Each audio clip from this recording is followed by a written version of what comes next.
Alrighty. Looking it over on the screen to the right to make sure that the audio is coming through. Looks like I'm relatively loud and clear. Getting little wavy colored bars. Cool. Sorry for getting started a bit late. Getting the kid to bed. All that sort of stuff. Hey, High Prince of Dragon. How are you? Good evening. So, yeah, it's the first time I've done a Lore Equals gameplay in just a little bit. Well, first, here at home. So I've had to make sure that everything on OBS is aligned and working the way it's supposed to be. And so that took me a few more minutes. I would have gotten all that stuff done earlier, but this afternoon. But while the kiddo was sleeping, I was working on Nazareth and I were working on finishing up the Spectrum Pulse for the next episode. Kiddo's doing good. Kiddo's doing great. We had a fun day today. Went to the park, got to play with some other kids his age, go down the slide a bunch, played outside. We practiced riding on his little scoot bike thing that he's got like that. So it was fun. Yeah, I am at home. I've been home so we got back from camping. What day is it? Today's Monday, right? Yeah, we got back from camping on Thursday or Friday, and just been doing all the unpacking and cleaning. Camping with a kid is a lot more work than it normally is. But we had a really great time camping on the coast in Oregon with all my family. And so Nazareth and I had planned to do episode 50 of the Pathfinders podcast tonight, but he had plans with his family. Then they were going to run longer than he had originally planned, so he let me know, and we're tentatively doing it on Wednesday. I'll keep everybody up to date via Twitter and in the Discord. But yeah, Junior is a year and 7 months, so 19 months. Yeah.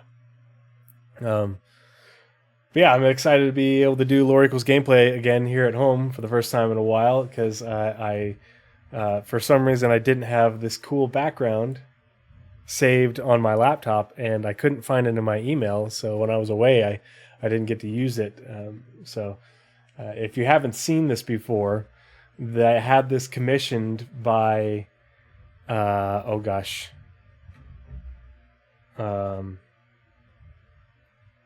I'm brain farting on the artist. It's one of the artists that Paul Atropub uses for the... oh my gosh, someone help me out. His ship waifus and husbandos. So as you can see, I've got Jail right here, one of the founding members of the Lore Citizen show podcast that Paul does, and of course Algorid right there, Old Man Hurston himself. And then on right there I have Paul, looking distinguished as always. And so I had this commission as if I'm sitting in a library in one of the famed universities in the Retor system, and I'm coming to you with the latest Galactapedia update, reading it in the library as if it's being transmitted from the Ark in the Teac system. And of course, I have the 3 tenured professors up on the wall behind me here in the library. Yeah, eventually. It's sort of a jokingly role play this as if I'm a second or third year student in uni in the Retor system. So it's just something fun that I like to do, and I thought it was a fitting homage because I appreciate their dedication to the lore and the story that is Star Citizen. Good to see everybody. Glad you guys could join me this evening. So we're going to be going over the June Galactapedia update, which is another good one. It's particularly interesting to me because they are doing the last of the developing systems are mentioned in the short articles. So the Fair Chance Act protected systems. And those are really interesting to me, not only because they're developing species or the system itself is developing from all the nebula and nebulous material. But also, it's basically like the only lore outside of a few little war bits that we have on the UE army. It's the only contemporary lore that we have on the UE army.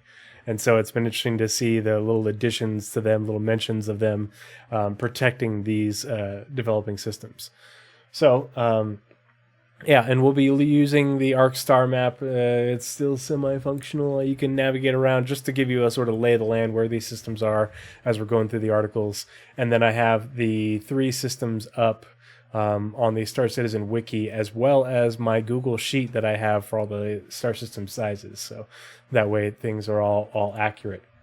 And then as we're going through this, if you have any questions, I figured since we're not doing Pathfinders this evening, if you have questions about Star Citizen, Squadron 42, their development, I just want to encourage you to use the crayons. You can, if you have 100 crayons, you can highlight your message, ask a question, and that way, ooh, that's what I was going to do. I need to open up Word, and I will just copy and paste them into a Word document. And that way we can go through them after we get through the Galactapedia and just take a little, a look at a few things. If it's something simple, I'll just, sort of answer it off the top of my head. If it's not simple, or if I know of a good resource, we can go looking for it and I can share it with you guys. But in the spirit of Pathfinders and everything that we do, and everything that Nazareth and I try to communicate and help everybody with, both in the podcast and in my Discord, I figured we could do something like that. So let's go ahead and get started. I need to transition over to the other window. Alrighty. The other thing is, so keep an eye out for the announcement. Night Cobb says he's down for the 9th. I'm waiting to hear back from Sergeant Tickles, but I'm hoping that we can do a episode of Armchair Admirals and Generals on the 9th, which is Sunday. Yeah, so keep an eye out for that. What is the only thing you are looking forward to? All right, I'm going to copy and... Ooh. All right, got our first question. Northern Trooper, copy and paste. All right, transitioning to the other screen in 3, 2, 1.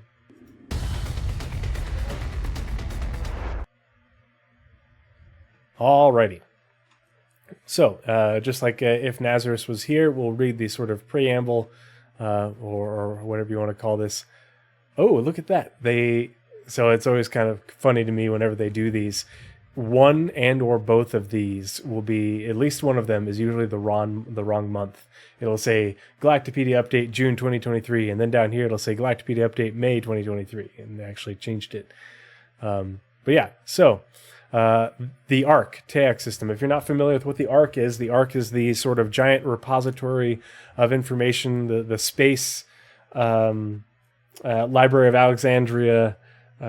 In the TAX system that was built after the fall of the Mezzers as sort of a goodwill gesture to the other alien races, as far as like a place where information can be shared and knowledge can be expanded upon, and is free and open access to everybody. So, the Ark TAX system.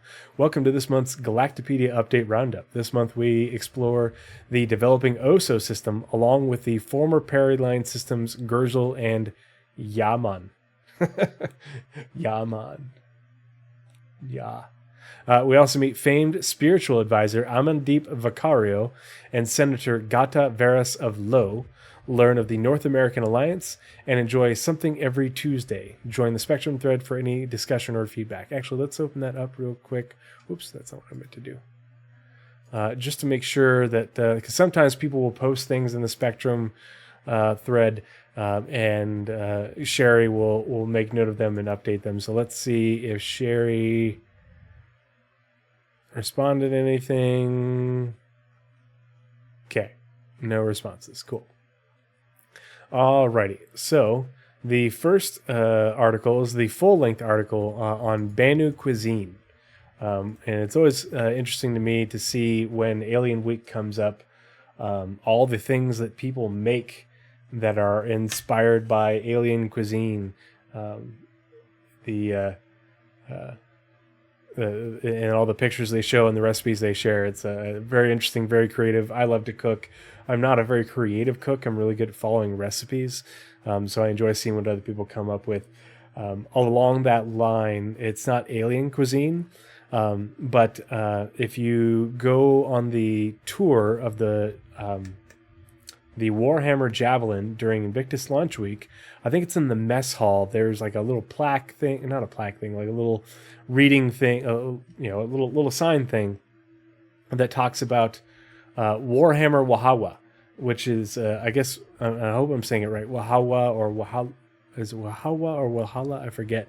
Is a sort of, I think it's an Indian dish or Indian-inspired dish, kind of like, it's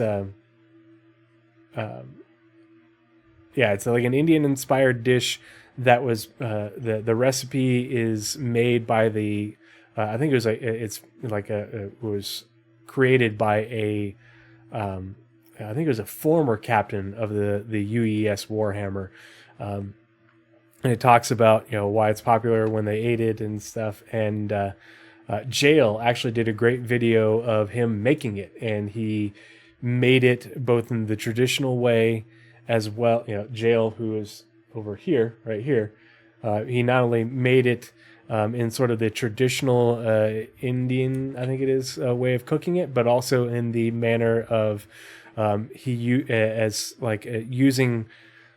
ingredients that you would have, sort of like non-perishable things on a Navy ship, as if you were out at sea, and you were like making it with what you have in the pantry or the larder.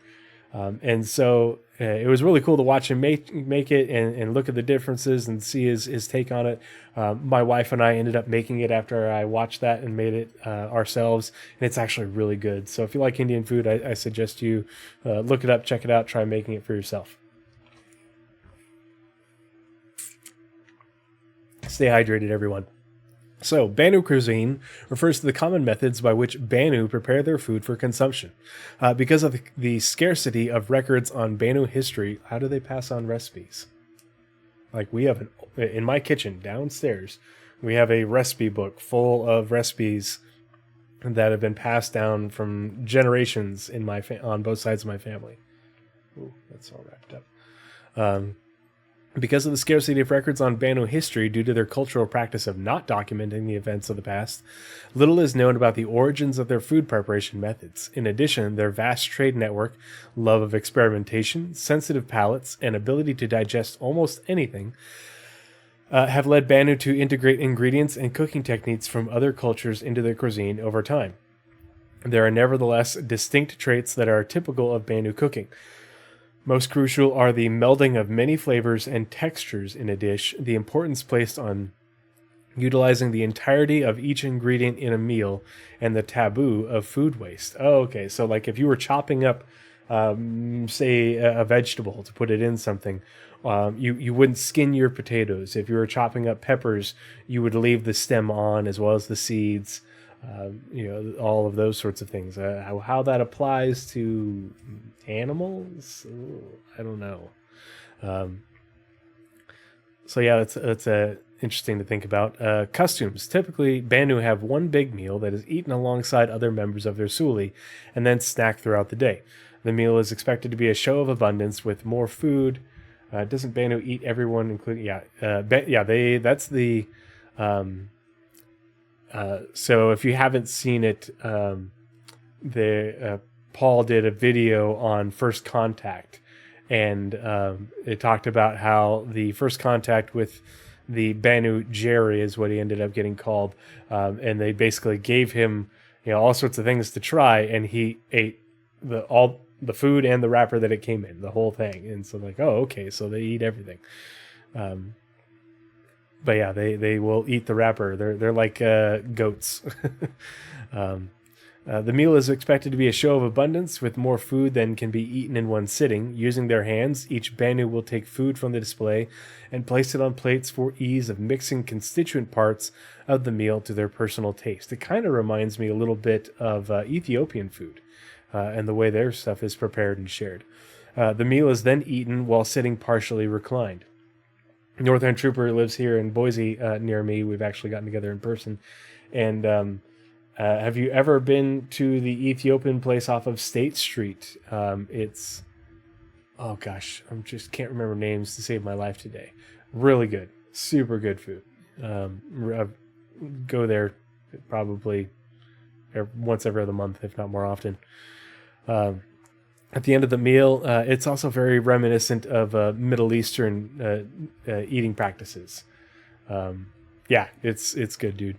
At the end of the meal, the remaining food is left out, and the band will come back to it during their work shifts to pick up snacks and maintain their energy. Any food left at the end of the day is then added to the onyuse, or all flavors stew, a dish that is featured at almost every big meal and is normally eaten as an appetizer. Onyuse, I don't know how to say that. That's Banu speak. It isn't unusual for a Suli to keep a simmering pot of anjusi that is rarely emptied all the way and is replenished with liquid and ingredients as needed. If properly maintained, anjusi can be perpetually cooked for decades. I would say if you are in-game and you are a human character, I would not partake of the anjusi. Would leave it alone. It's a real quick way to end up needing to call for put out a medical beacon and have an Apollo come out and pump your damn stomach. Just saying.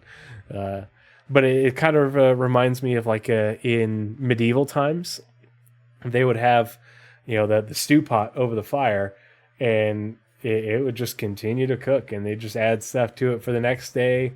And it wouldn't really ever get cleaned out hardly ever, but it'd just be an ongoing stew like that. That was a legit thing, in the taverns and inns of, and the hovels that the medieval people lived in. Serving utensils are not common. Food that cannot be grasped is scooped with personal plates or cups that individual Banu are expected to bring to the table. These plates often have handles attached and are wide, round, and slightly bold so that flavors can mingle at the bottom. Banu take pride in using beautifully decorated plates and cups. I bet you these would be fun things to collect and display in your ship. Like for me, my favorite ship's the Polaris, and the Polaris is famous in its marketing and description for having really nice living accommodations, and the social and communal area is supposed to be really nice. The big eating table, sort of galley area, and I think that'd be really cool to have Banu cups and plates maybe on display in your galley, on the counter or something, as something that you can collect on your travels, or put it in your carrack, in your common area that's in the carrack.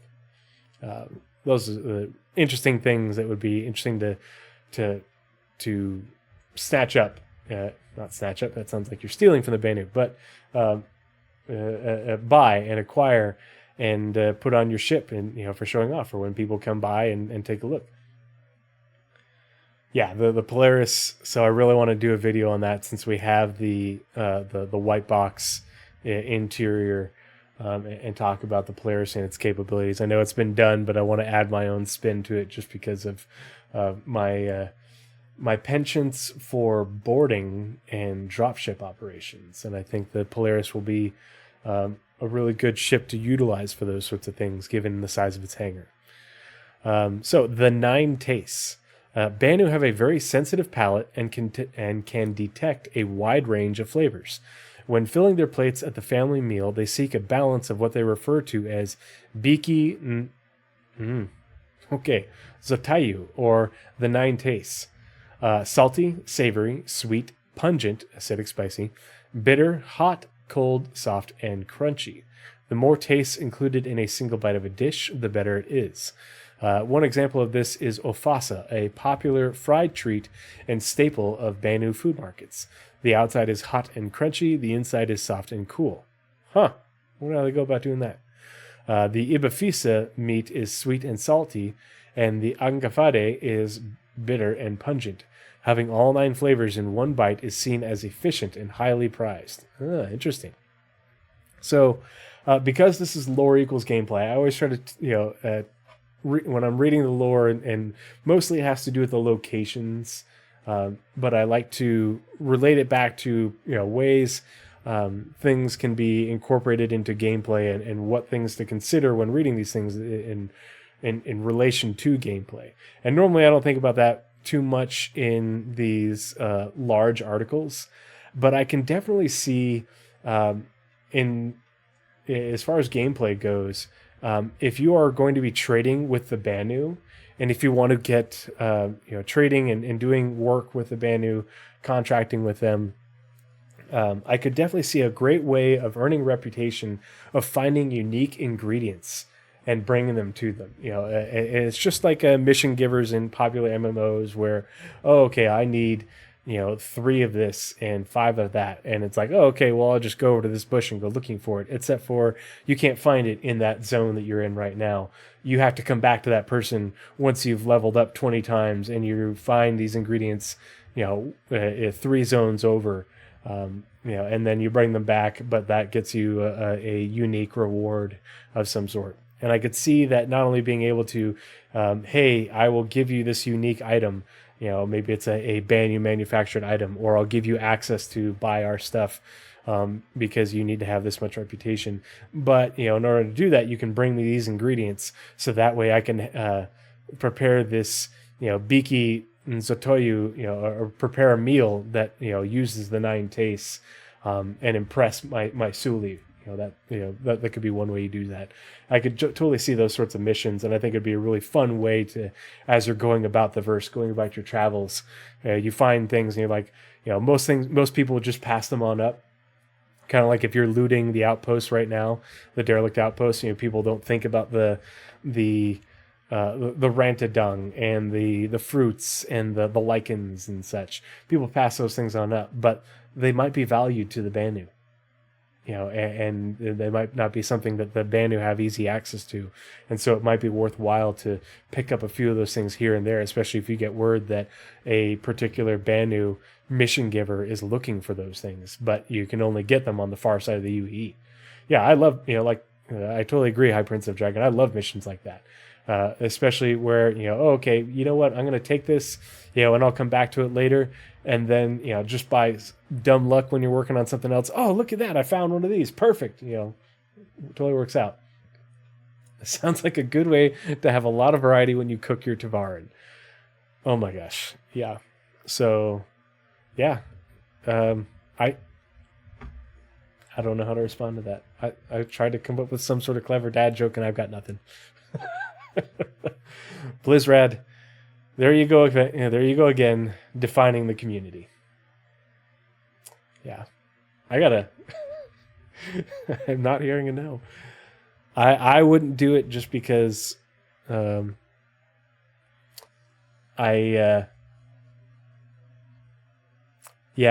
creatures. I just couldn't do that. Nope. Ooh, North End. Yeah, you have to share what you learned with the dropship training. There's a video that I saved. I have to rewatch it just so I can reteach myself how to do the dropship maneuvers, with the rotating VTOLs.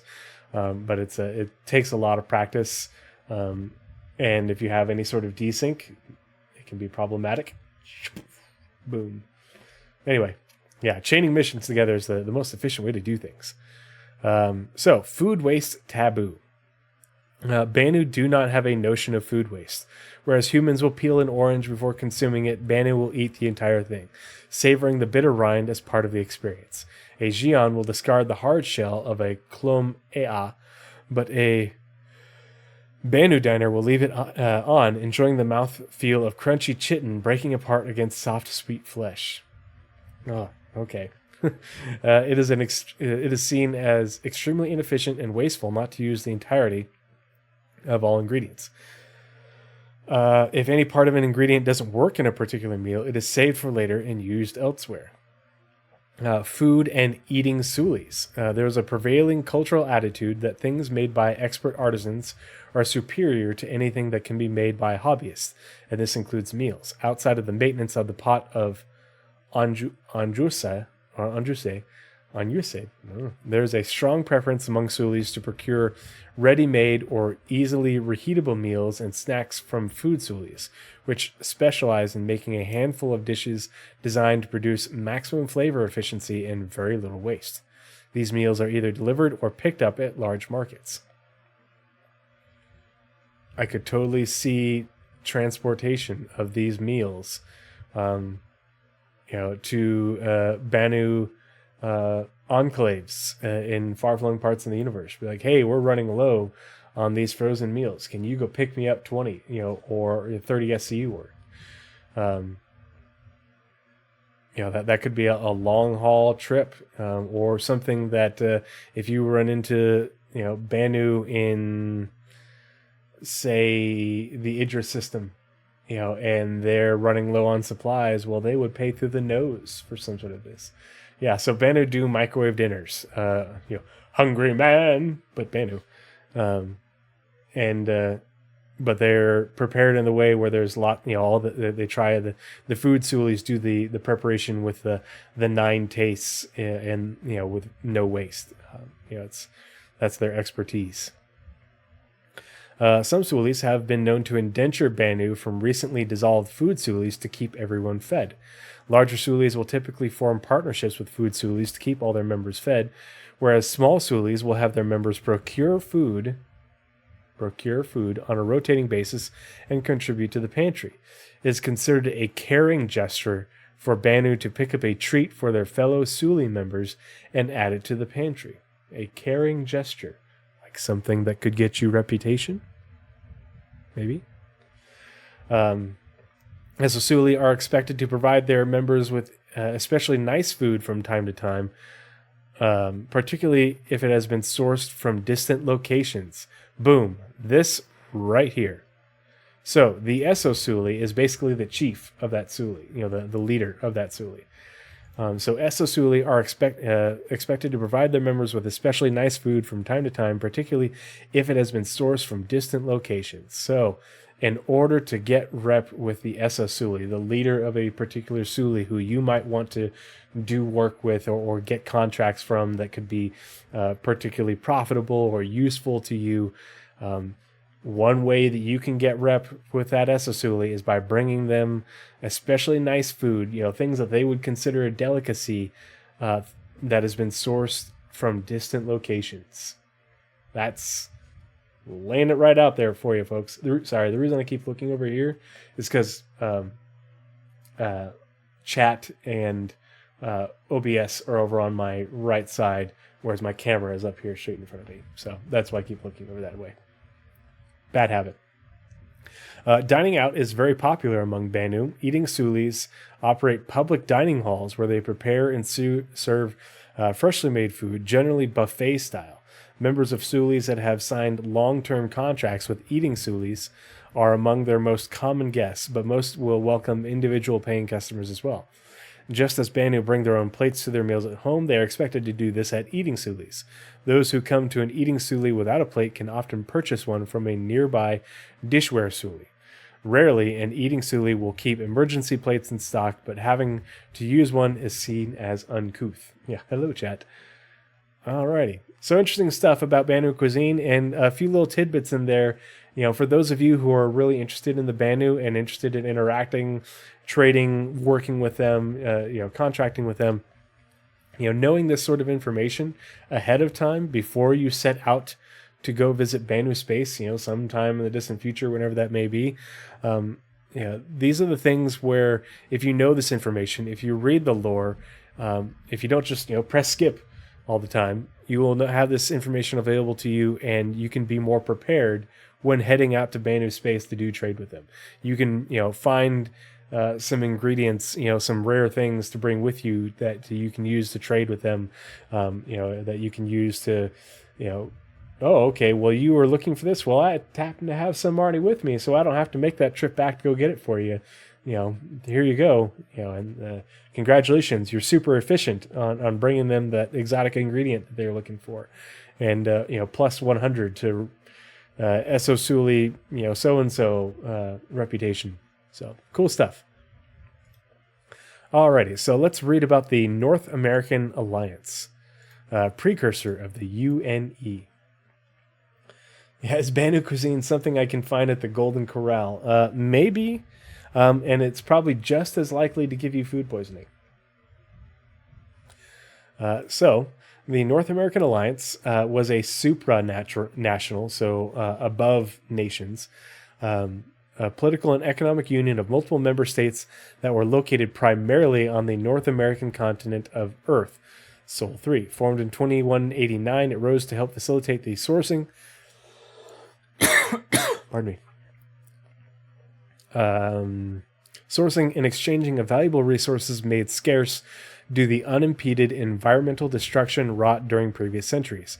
When Mars, Sol 4, was fully terraformed in 2157, member states held a summit reaffirming their intention to maintain the alliance.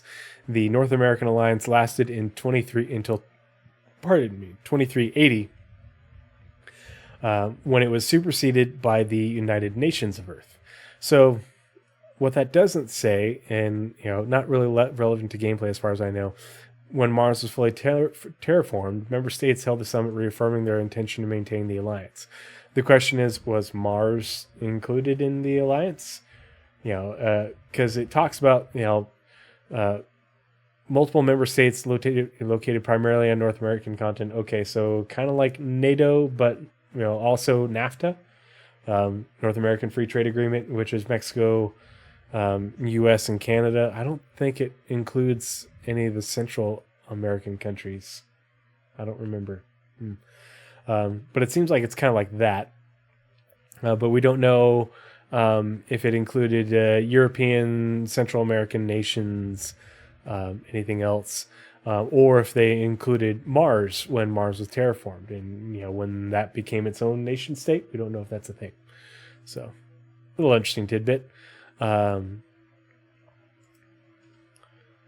Amandeep Vicario, the voice of the commons. Amandeep Vicario, born 2884, still alive, is a self-proclaimed spirituality leader, motivational speaker, and self-help coach. What real-life person of a similar ethnic background to that first name does this remind you of? So, another question from North End Trooper says, if CIG released a lore audiobook, who would you want to narrate it and why? I've got the answer to this one.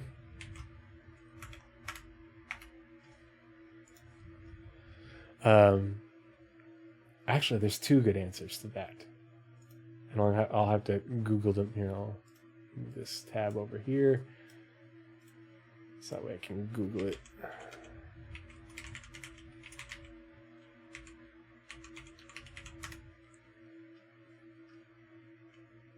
There we go. All right. He is best known for his 2942 book, Enlightened Negotiating, and for his individual work with high-profile clients. Born on Terra 3, he attended a series of meditation seminars in 2903 when he was 19.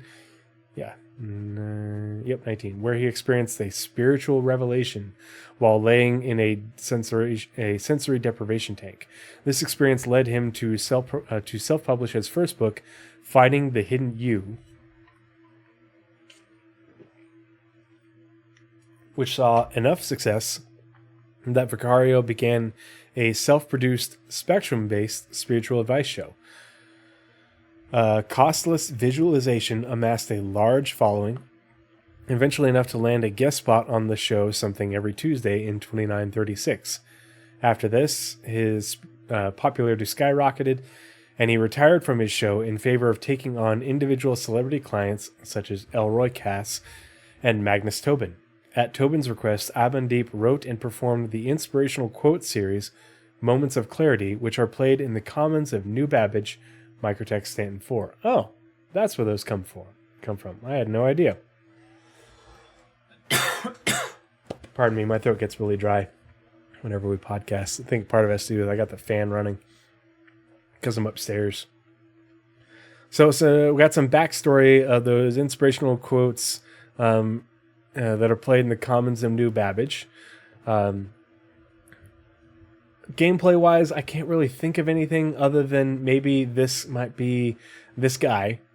If you get lots of reputation when it comes to doing NPC transport and eventually NPC celebrity transport, he might be one of the people that you need to transport. Yeah, sounds like I need more Crayola in my diet. Yep, in order to soothe my vocal cords. Some warm tea of red crayon. So, something every Tuesday. So these are, there's a whole bunch of these comm links on the website and are really interesting reading as far as getting more information about the setting of the universe in Star Citizen and what the world is like. So Something Every Tuesday is a weekly entertainment talk show hosted by comedian Essen Landari. Each episode opens with a monologue that comments on current events and then segues into interviews with a series of celebrity guests. Landari has used the program to invite little-known musical acts, comic performers, and authors to allow them to showcase their work. It first aired in 2934 in the Tuesday late evening programming slot and was moved to an earlier time in 2935 after Landari's easy rapport with guests and a few surprise hit sketches helped it earn high ratings. I need to move this down a little bit. There we go. And let's move this up just a tad. Bingo. Perfect. So that way you can still see me, but you can also, that Algrid is back there. Okay. So yeah, it's kind of like, what is it? The Jimmy Fallon show, and the precursors to that. Gata Veras, Senator of Low. Gata Veras, 2887 to present, is the Senator of Low, Coral 3.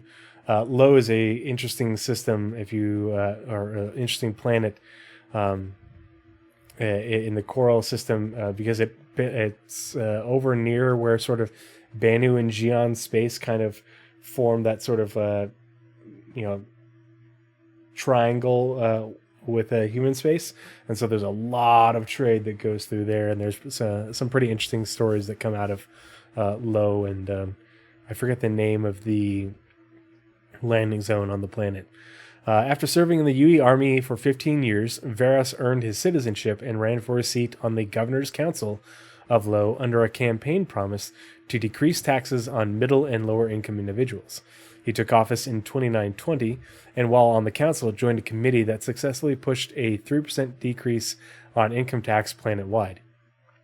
In 2941, he was elected as Senator of Low, so 21 years later, on the Centralist Party ticket. Since taking office, he has continued to fight for lower taxes, has helped craft several consumer protection laws that decrease the amount of data that can be harvested and sold without notice. Gata spearheaded a campaign in 2943 to decommission the maximum security prison quarterdeck located on Kellogg 6, citing a history of human rights violations. Although the proposal was ultimately unsuccessful, political commentators expect Gata to try again under a more favorable political climate. So there's been a lot of misunderstanding regarding the political parties in Star Citizen, and a lot of overgeneralization. And so people have called it's just important to remember that it's not like politics in the U.S. where things are so starkly divided.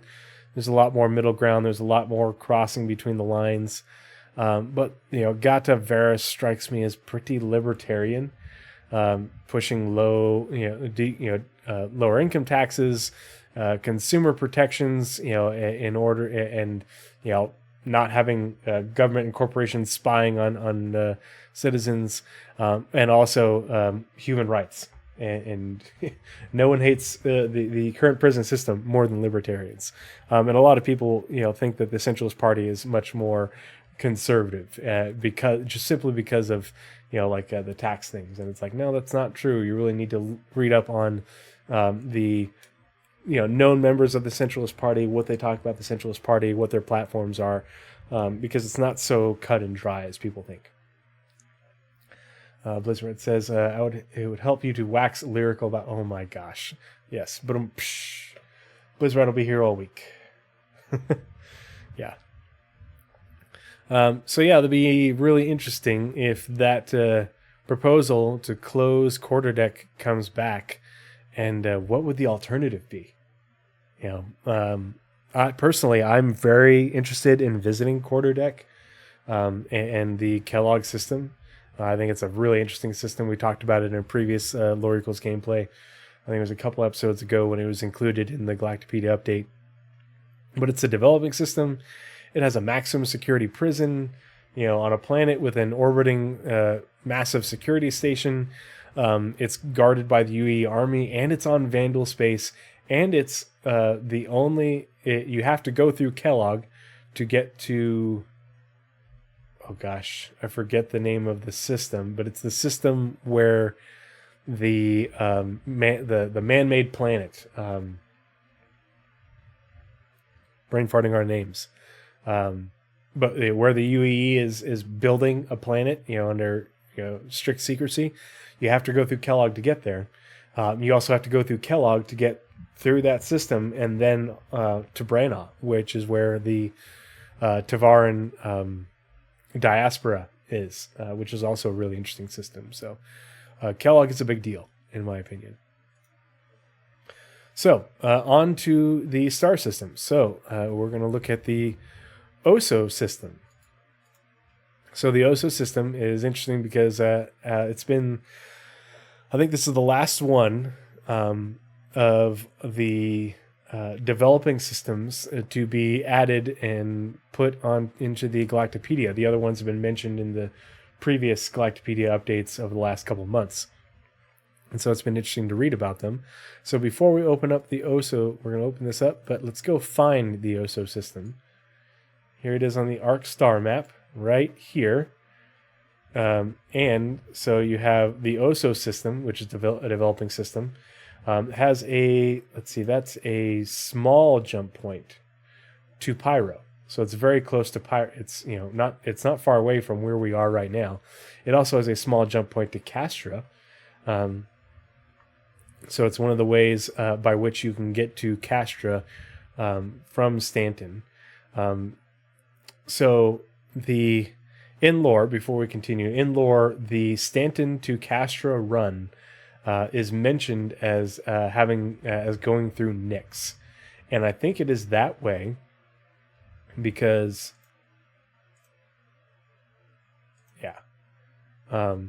you have a medium jump point going from Stanton to Pyro, a medium jump point going from Pyro to Nyx, and then a large jump point going from Nyx to Castra.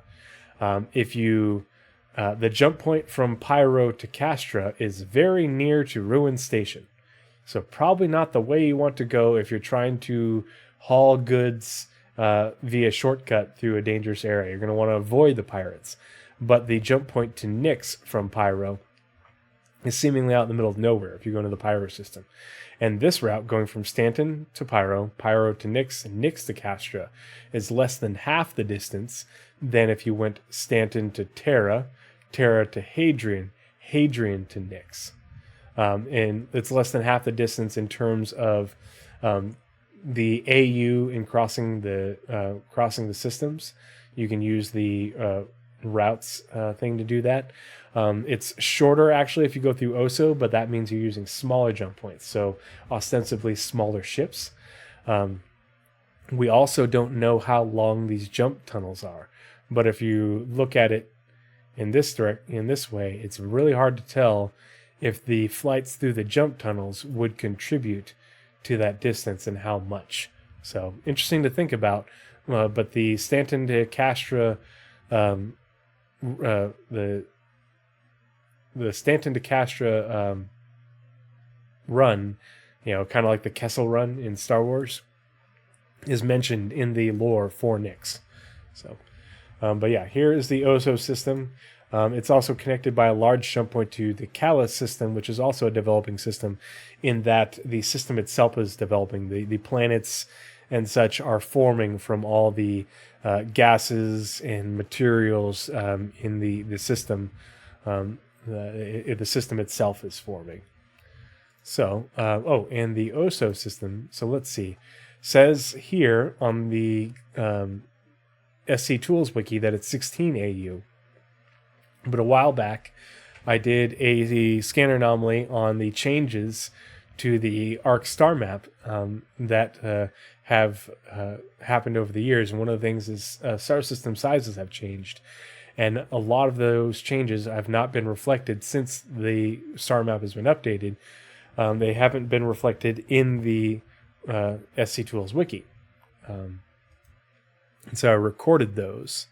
So let's see. This sort A to Z and Oso system. And so I made this spreadsheet.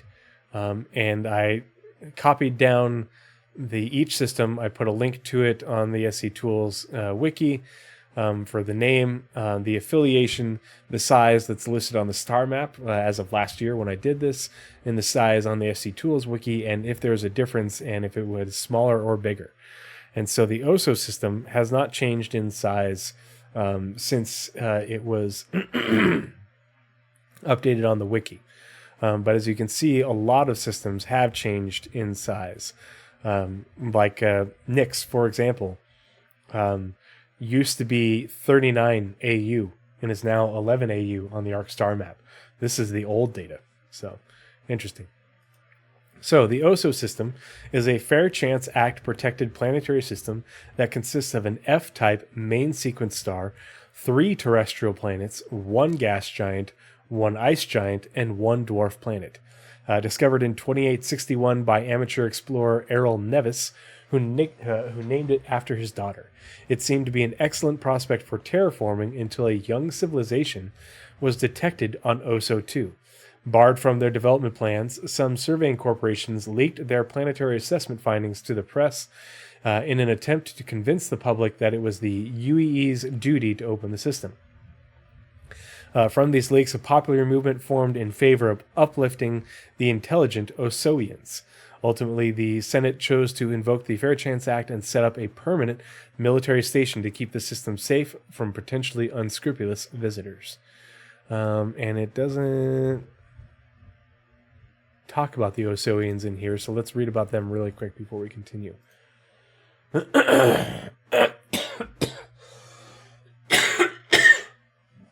Pardon me.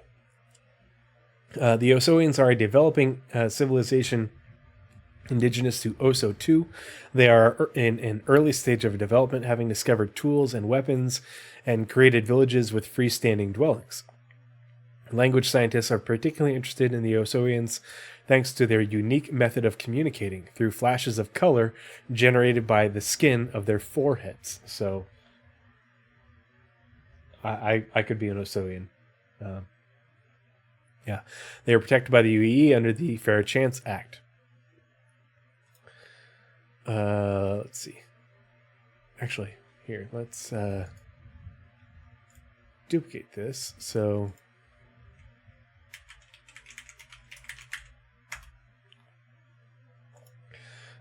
another reason I'm really interested in these Fair Chance Act protected systems with the developing civilizations, developing species, is because this was added to the Galactapedia and almost everybody completely is unaware of it. The research drone. Since we've read about the Osoians, we're going to read more about Oso. I think it's always important to mention these research drones when talking about these. I've done in the previous Lore Equals gameplay. Research drones are automated, propelling devices that can be remotely controlled through dangerous or otherwise inhospitable environments. They can also be used to collect hazardous materials and perform limited on-the-spot computer analysis. Drone operators with enough clearance from the UAE government can use research drones in systems protected by the Fair Chance Act. So, I think it's probably safe to assume that the standard drones that come with the Carrack are research drones. But this is illuminating about how gameplay will work with drones, and that the drones themselves are automated. They have talked about this when they've talked about drone gameplay, like in relation to the not the Crucible, the Vulcan. But basically, you can pilot the drone, but then once the drone gets to its destination, you give it a task, it performs the task. You don't have to perform the task. So it's automated, self-propelled, but you can remotely control them. The Carrack could have multifunction drones, but I think that, so this was added like in the last year. And prior to this, I'd never seen that, heard from it ever in any of the information on drones. So they could be multifunction drones. They could be research drones. We don't know. Multifunction drones could just be another name for research drones. But I think in terms of for the Carrack being an exploration ship, I think what would be more valuable for the Carrack would be a research drone than a repair drone. Because when I think of the multifunction drones, I think of the drones like on the Vulcan that can either carry fuel, they can actually hold onto and carry components or ammunition for reloading, or they can use their little drone grabby arm things and spray salvage goo to patch holes. So that's just my thought. So take that for what it's worth, but I always think it's important to mention this when we're talking about developing species and developing systems.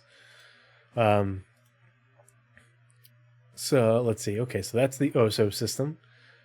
So let's read about OSO 1. Tidally locked lava world. OSO 1 is a terrestrial planet on the OSO system, and it is the first world from its sun. Tidally locked, one of its sides permanently faces its star, leaving the other side dark and cold.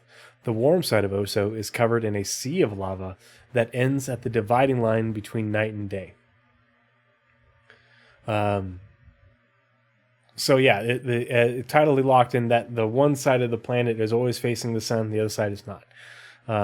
The warm side of Oso 1 is covered in a sea of lava that ends at the dividing line between night and day. Early surveys found that the reddish-black crust on the cool side was rich in iron. Before the Osoians were discovered on neighboring planet Oso 2, Oasis Resort had given a press conference announcing speculative plans to create a luxury hotel with sweeping views of the awe-inspiring lava sea on a chain of islands near the solar terminus. They were forced to cancel their scheme when the Fair Chance Act was applied. Gameplay-wise, this is illuminating because one of the things that I think, if you are doing VIP transports, you're using your 600i touring, your 890 jump, maybe your E1 Spirit.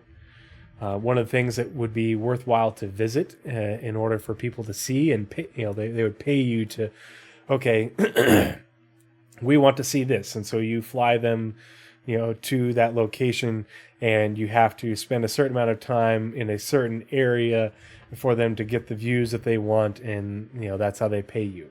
And that's your job. Flying along the solar terminus in order to get the show paying customers these sweeping views of the awe-inspiring lava sea might be something that you could do. Whether it's legal or not makes it that much more interesting. Can you visit that area? Obviously, they couldn't develop that luxury hotel there, but can you visit that in your ship just temporarily? Do you have to file for a permit? Does that cost you money? If you avoid filing for the permit and you sneak in there, can you save money and increase your profit? Those are the sorts of gameplay things I like to think about when they mention these aspects of different locations. So, Oso 2, home of the Osoians. Oso 2 is an inhabited terrestrial planet in the Oso system, best known as the home of the developing Osoian civilization.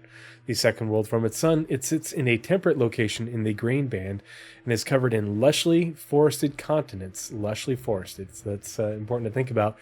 Why don't I can just land by ship there? Why do we need ground vehicles? Lushly forested, thick forests. And brackish liquid water oceans.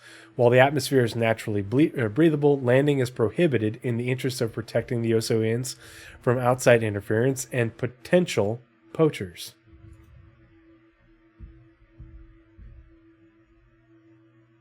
Just saying. Blizzrad, I'm waiting. Where's your... What do you got for poaching Osoians? Do you have to... all right, do you try and, oh gosh, you know what, I'm not even going to say it. But, gameplay-wise, yeah, the chicken-shaped. Actually, I don't remember. I know they have multiple limbs, if I remember correctly, because there is a lore piece that talks about, I think it was Oso and not one of the other planets of the developing system, but I think it was Oso 2. But it talks about someone who went down there, and I'm trying to remember what lore story it was. But not only, like High Prince of Dragon says, totally security gameplay. Doing patrols around this planet, for the UE army. Hey, we're taxed with patrolling the system. We could really use some help.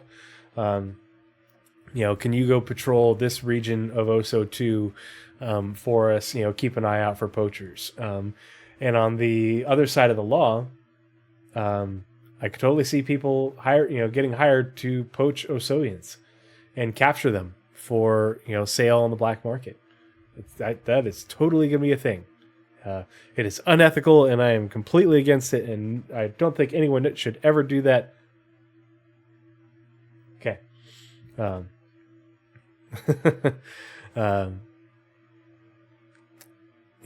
Its high gravity environment has led to the evolution of many unique species that are a favorite research subject of xenobiologists stationed at off-world observation platforms. So, you have enough reputation with the UEE for doing research and exploration. You're allowed to use research drones. What do you want to bet? You can take your Carrack with permission and fly over the planet and deploy your research drones to different areas to get scans, collect samples, do on-site experiments. Totally going to be a thing. But before you do that, I bet you would have to work with these xenobiologists at these off-world observation platforms and do different jobs for them. Oh, man, I was not expecting that. Nightcob just subscribed for 7 months. Good to see you, Nightcob. Thanks for joining us this evening. Good to see you, buddy. Hope you're doing well. Nightcob back from Greece and his Mediterranean vacation. Like I said earlier, we're hoping to do an episode on the 9th. Still waiting to hear back from Sergeant Tickles, so we shall see. But I'm really, workation. Really hoping that Nightcob and Sergeant Tickles and I can do an episode that's basically we want to take what Nazareth and I are doing on components and talk about that in relation to what we've done, in our military background, and how that, how you can think of all of that in terms of gameplay and functionality and customization, and tooling your ships and vehicles for the job that you want to do, maintaining them appropriately. Yeah, I don't care what the pictures made it look like. It was a workation. Yes, you were hard at work at that little seaside cafe, enjoying your your lunch and dinner, and the hotel with a pool with an amazing view. I'm sure you are ticking away on your laptop, making all sorts of important chief engineer documents and stuff. Yeah, that's exactly what was going on. And anyone who says otherwise is not to be trusted. But yeah, gameplay wise, you want to go and do these, these research missions, deploying your drones. You got to get the rep first. You got to get permission, or you could just do it illegally. So yeah, there's a flip side to every coin, but that's why I enjoy reading about these systems. These ones are, to me, some of the most interesting. So, that's what I meant to do. My bad. So let's go into the OSO system. Oh, that's what I remember. You have to type OSO, search for it, and then go to the system and then click, and then it'll take you in. Alrighty, so here we are in the system. You can see there's OSO 1, that tidally locked planet with the lava and the views of the lava seas. Here's OSO 2, where the Osoians live, right here in the green band. OSO 3, OSO 4, just outside the green band. And there's Yogi Station. Hey, boo-boo! When you can see, here's the large jump point to Castra, and then, small jump point to Castra, large jump point to Callus, and then here's the jump point to Pyro, which is also a small. The other thing that I think it's important to remind everyone is, and this is by no means final, but it gives you an idea and a reminder of how these things are laid out. Most of the time, the planets in most systems are on the same elliptic orbit, as you can see here. Sometimes there are planets that are not on the elliptic or ecliptic. I think the ecliptic. I think it's the ecliptic is the verbiage. But generally, the jump points are not on the ecliptic, and some are farther off than others. So if you're looking at where the jump points are in relation to the other bodies within the system, just remember that they aren't necessarily on the ecliptic. So that drastically can change the distances that you would have to travel to get to those jump points from one to the other. So that's why it's fun to use the routes thing when it works. So yeah, let's zoom back in, and OSO 3 is next. So OSO 3, Collector of Comets. OSO 3 is a gas giant in the OSO system and is the third planet from its sun. Slightly green and white in color, its atmosphere is rich in silicate and iron clouds. Evidence suggests that it was once a rogue planet that was pulled into orbit around Oso star at some point before the evolution of the Osoians in neighboring planet Oso 2. Comets that pass through the Oso system are sometimes pulled into Oso 3's atmosphere, where they are destroyed by high temperatures and violent weather conditions. Interesting. Not really. A lot of times when they talk about gas giants, they will be very direct on whether those gas giants are made up of gases that are useful for fuel. And they'll be very direct about it. So when they don't mention it, a lot of times I'm led to believe that maybe the gases in this gas giant aren't as useful in fuel, in the making of fuel. What the comets have to do with anything, I don't know. Maybe it's something interesting to see. Maybe there could be a mission to take you, hey, there's going to be a comet passing by the orbit. We want to go take a look at it, get some scans. Who knows? But yeah, not much on OSO 3. OSO 4, Clandestine Mining Site. Super not subtle. OSO 4 is right here, just outside the green band, is a terrestrial planet in the Oso system and is the fourth planet from its sun. Lacking a core, it has an undifferentiated interior that is rich in a wide variety of minerals. Soldiers from the nearby United Empire of Earth Army Observation Base Chimera. Oh, interesting. Oh, also known as Yogi Station, that's why. Must keep Oso 4 under guard to prevent rogue mining operations from forming there. In 2877, the Army made its largest arrest when they discovered an underground mine in the equatorial region that had been in use undetected for over 3 standard Earth years. Very interesting. So, obviously, OSO 4 is lucrative when it comes to mining in terms of finding a wide variety of minerals that are and a lot of them, and could be particularly valuable minerals. But it also specifically mentions not only mining underground, and so maybe these minerals, you could find some on the surface, but it's more difficult to find them, or they're not as plentiful, or the patrols are so frequent it's really hard to, think of it sort of like you're sneaking around missions that you do in things like Splinter Cell or whatever, and you're sort of watching the patterns for the patrols as they go by in order to be like, okay, I'm going to sit here in my prospector or whatever, powered down, not attracting any attention. I know that there's minerals right here on the planet, let's say right here on the planet where I want to go. When I want to go mine, I'm just going to wait for these patrols to pass, and then I should have maybe an hour or two before the next patrol. And so you wait for them to leave, and you go in there and you do your mining and get what you want to get, and then you get out in time to not get caught.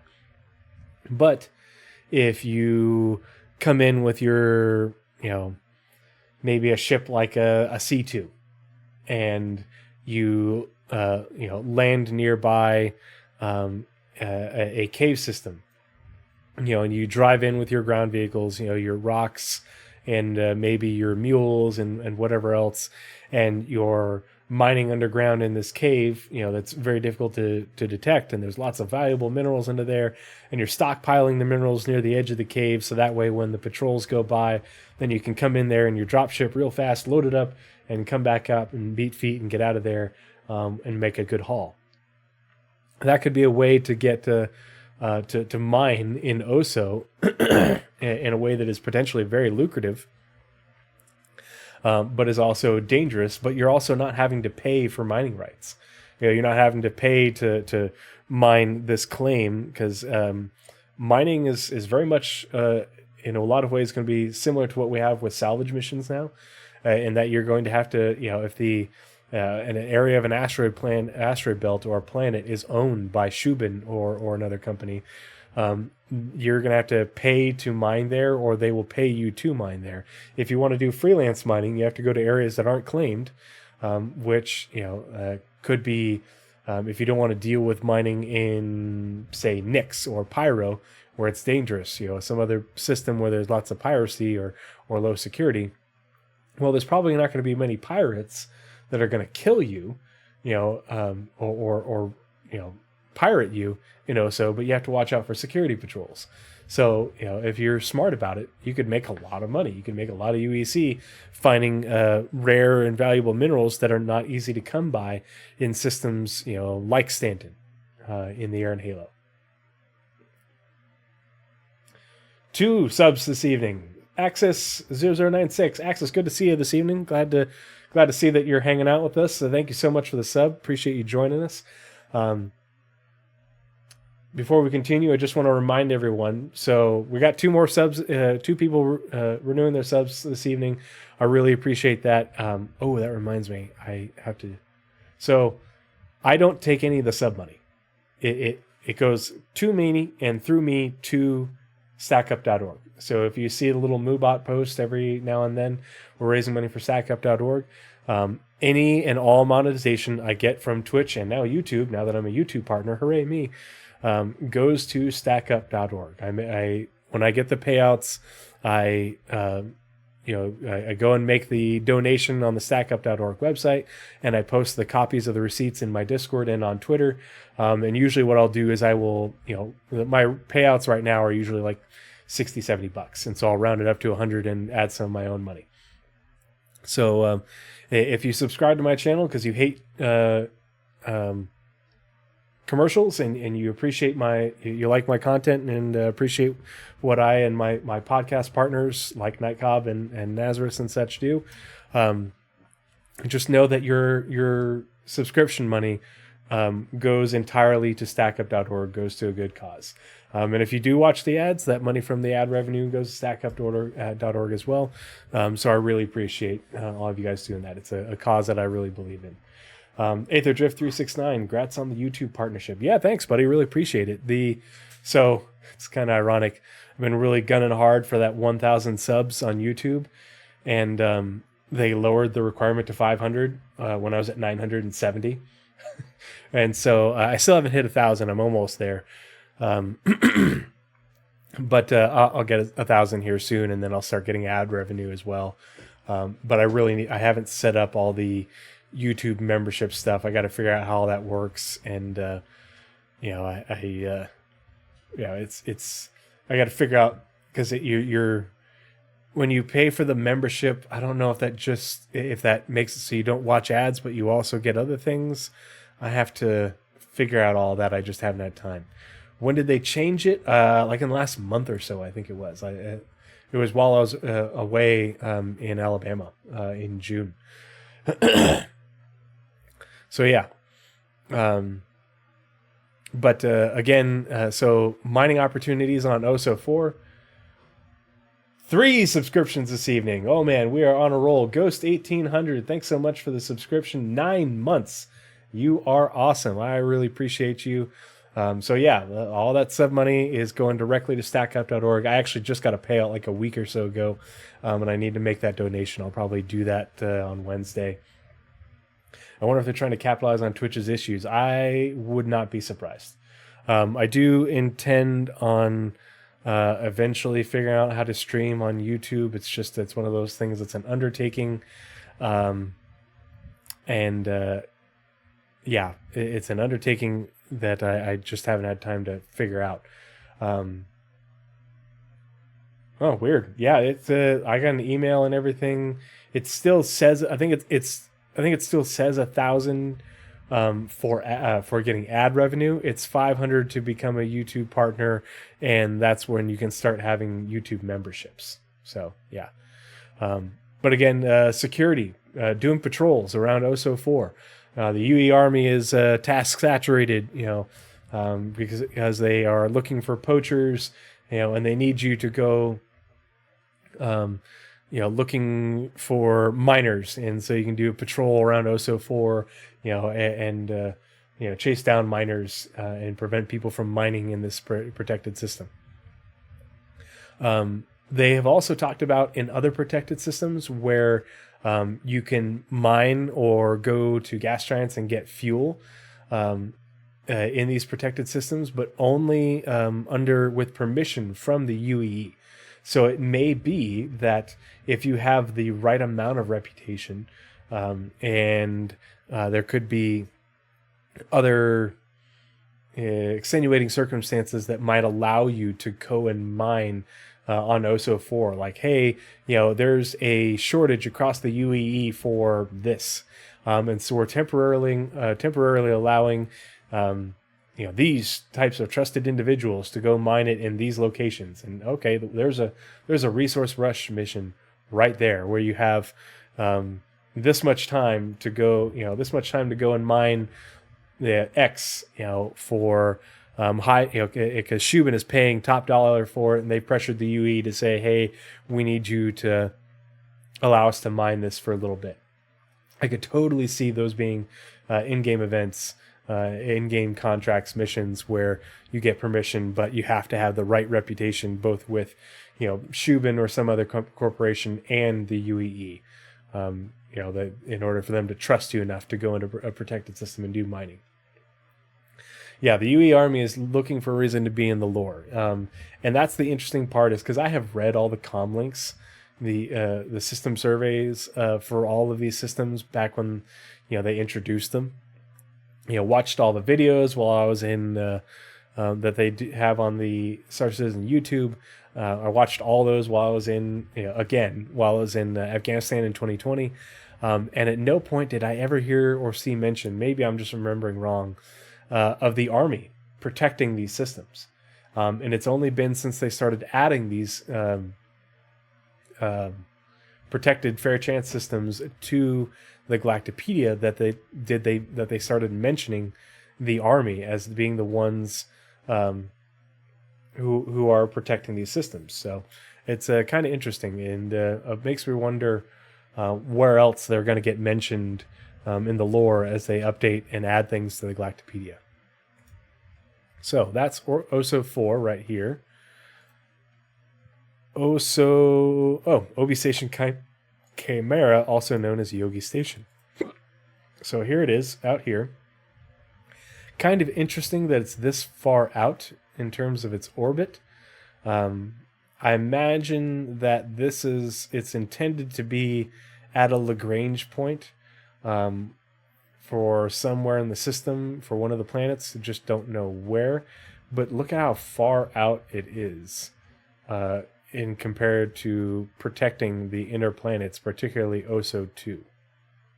So that's kind of interesting.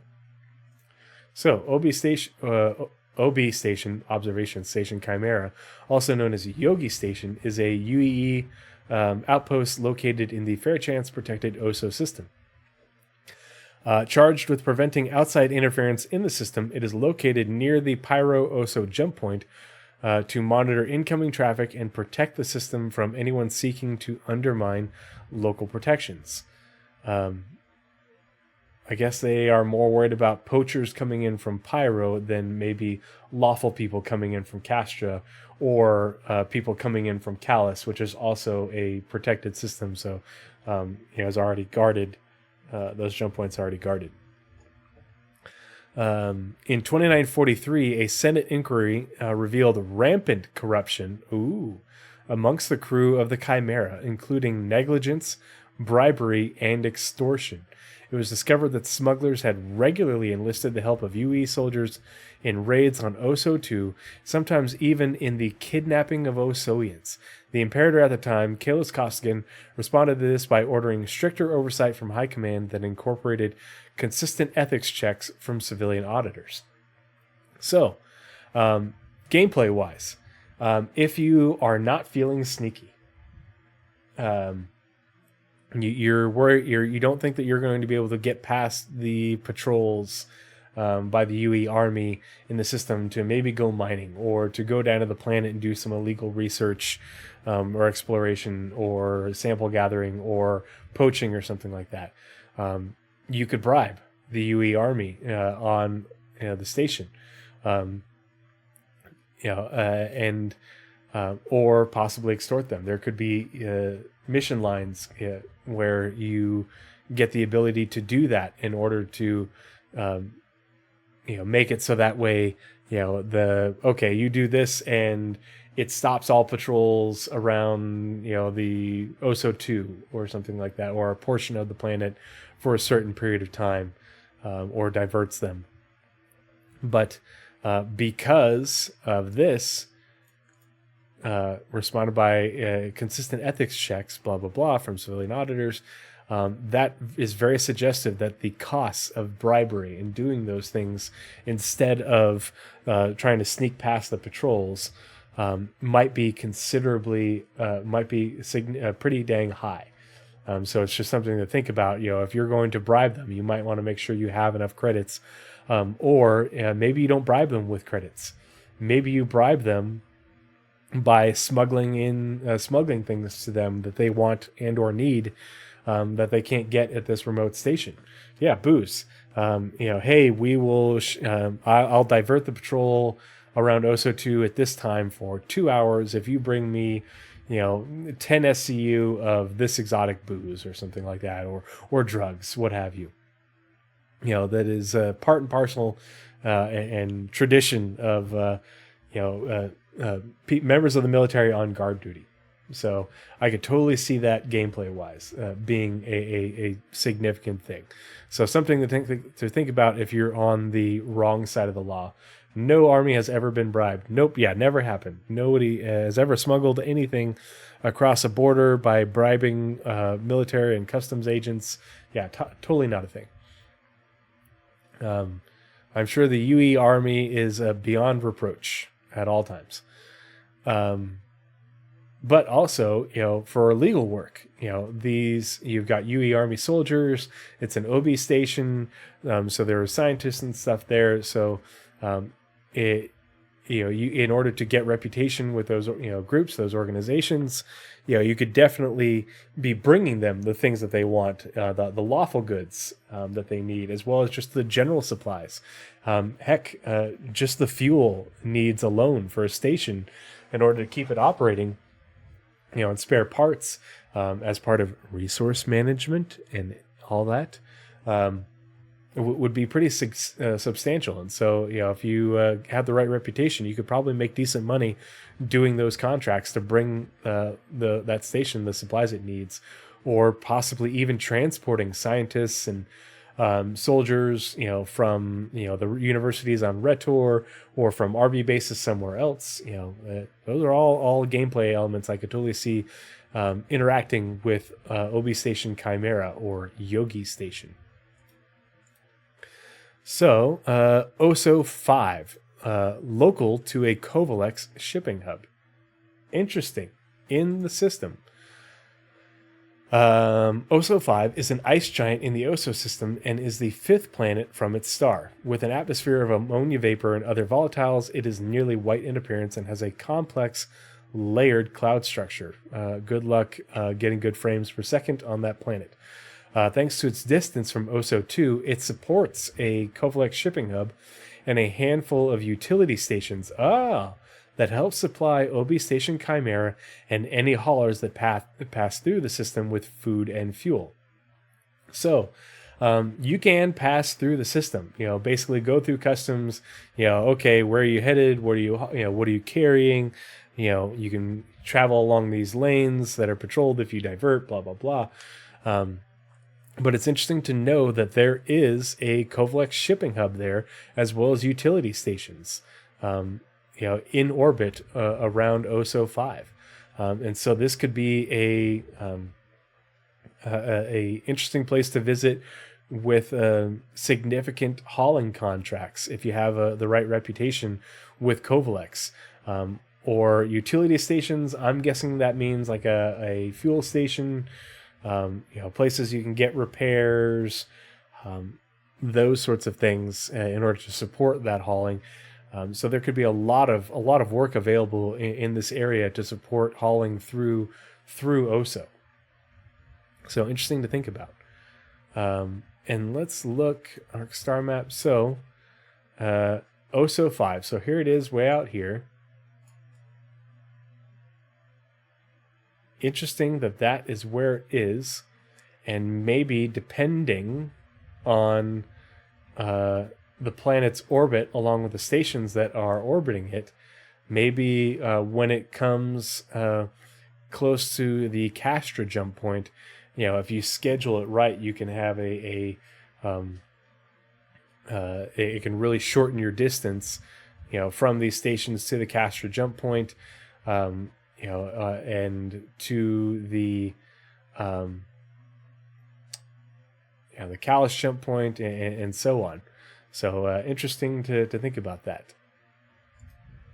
I don't think I can think of I'd have to go back and look, but I don't think I've heard mention of shipping hubs and other things like that in protected systems. Maybe for like a gas refinery for fuel or on a gas giant, but this is kind of interesting. This is kind of a first for me. So interesting stuff. Let's see. OSO 6, Dark Red Dwarf Planet. OSO 6 is a dwarf planet in the OSO system and is the last planet from its star. Uniform in appearance, its surface is coated in tholin. Interesting. A hydrocarbon sludge that colors the world dark red and covers up deep layers of methane and water ice. Like neighboring planet OSO 5, it is orbited by several utility stations that serve haulers who pass through the system on their regular trading routes. Very interesting that they've mentioned that. So not a shipping hub station, but utility stations. Your sort of R&R stations, like Cryastro, like the R&R stations, and I forget the name of the other company that is a Xi'an human partnership. that also has a sort of utility station. So interesting that they're mentioning these things now as they add the Oso system and its planets to the Galactapedia. Kind of makes you wonder if they're thinking more about the development of Oso due to its proximity to Pyro, literally next door, as they're adding the lore. No, it's not MISC. MISC is it's a Geon company that is operating in the UEE. Let's see.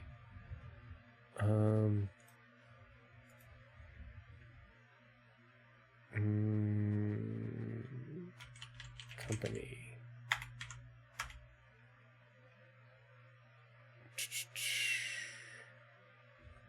Oh gosh, there's so many.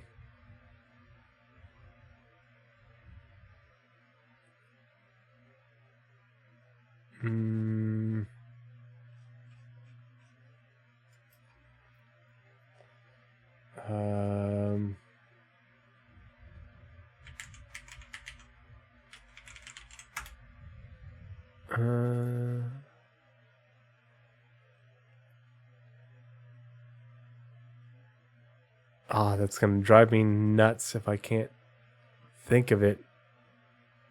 Because I remember it was a big deal when that company was given permission to operate in the UEE.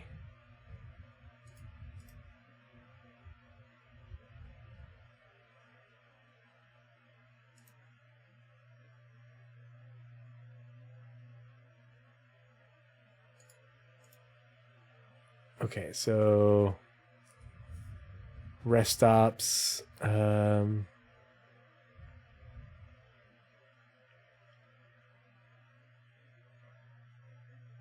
see, rest and relax. Rest and relax is a...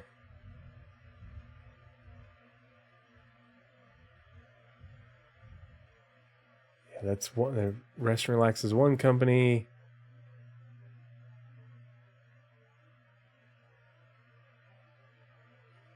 Cry Astro is another company, but what is the...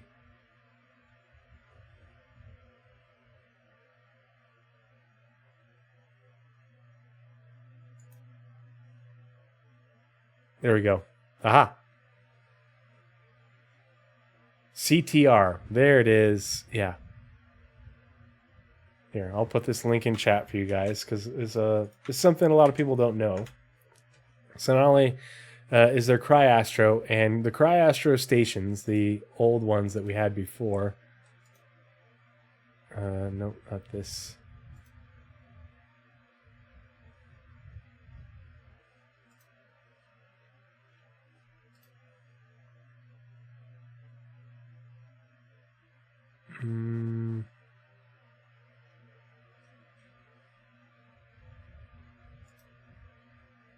The old Cry Astro station was removed, but yeah. Where is it? Sorry, bit of a tangent, but it was going to drive me nuts.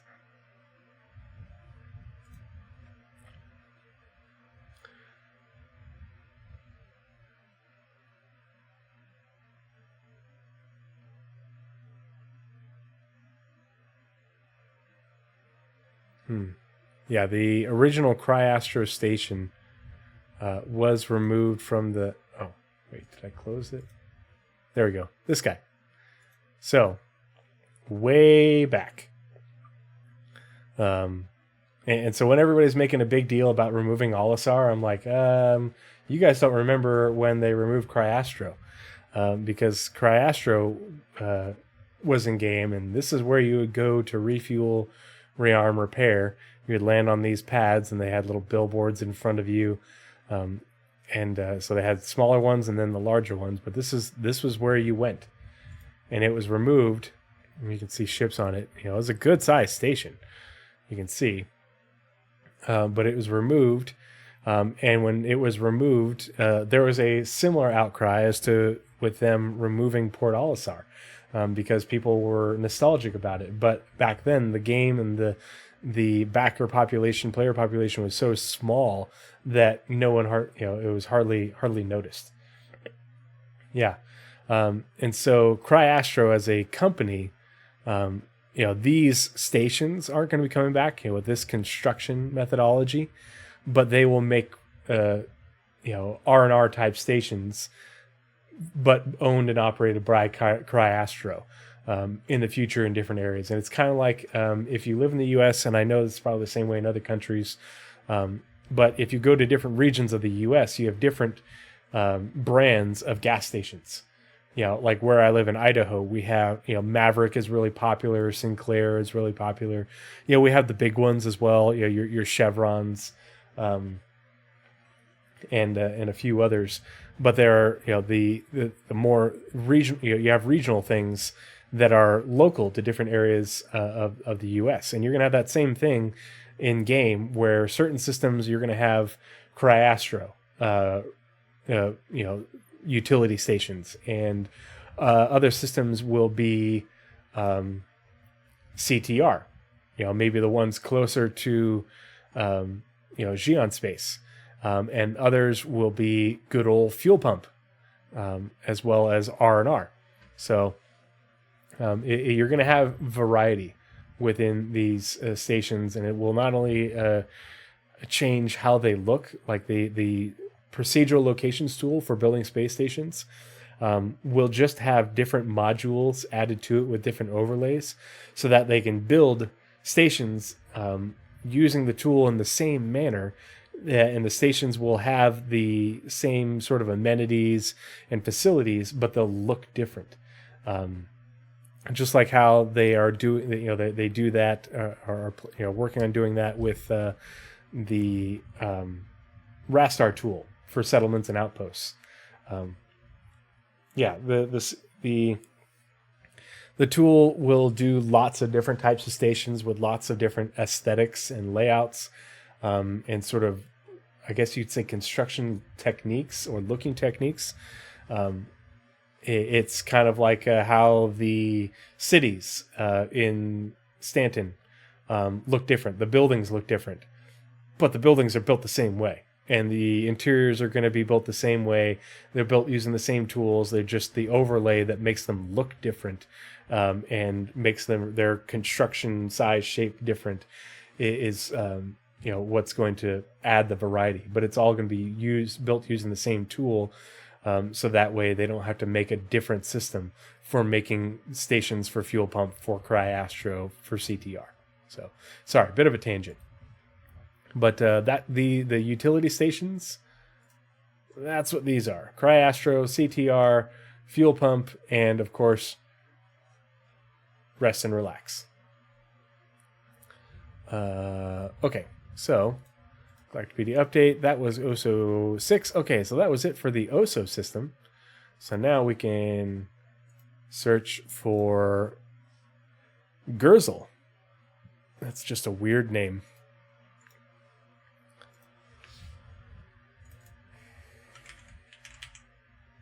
Oh, here we want to go back.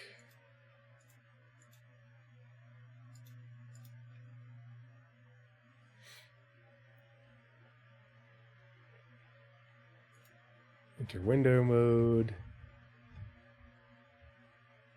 All right. And let's find Gurzel. I want to say it's on the Perry line somewhere. Here it is. Gurzel. It's a UE system now. I think it was a Xi'an system before. Borders Xi'an space. I love archaeology too. So that's a soundbite from a stream of Paul's with and the person saying I love archaeology is hey, it's Nick, who sometimes hangs out in chat, good friend. It didn't come through? You guys couldn't hear it? I heard it. Oh, lame. Okay, I will have to work on that. Dang, that's a bummer. So it worked on the... Did you guys get the sound for when the subs came through? Tech Zero says, "Oh 07, how are you doing today?" I'm doing well, Tech Zero. How are you, friendo? Thanks for joining us. Thanks for coming and hanging out. Okay, so no sound when the interesting. Oh, I think I know why. Let's see. It's like Night Cop. It works sometimes. Oh my gosh. Hold on. So those, when they play in.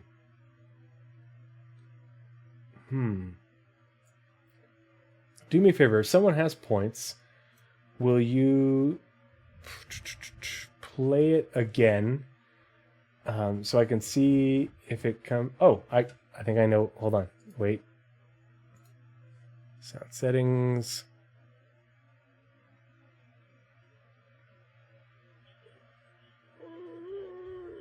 All right. So I need it to go play through wavelength system.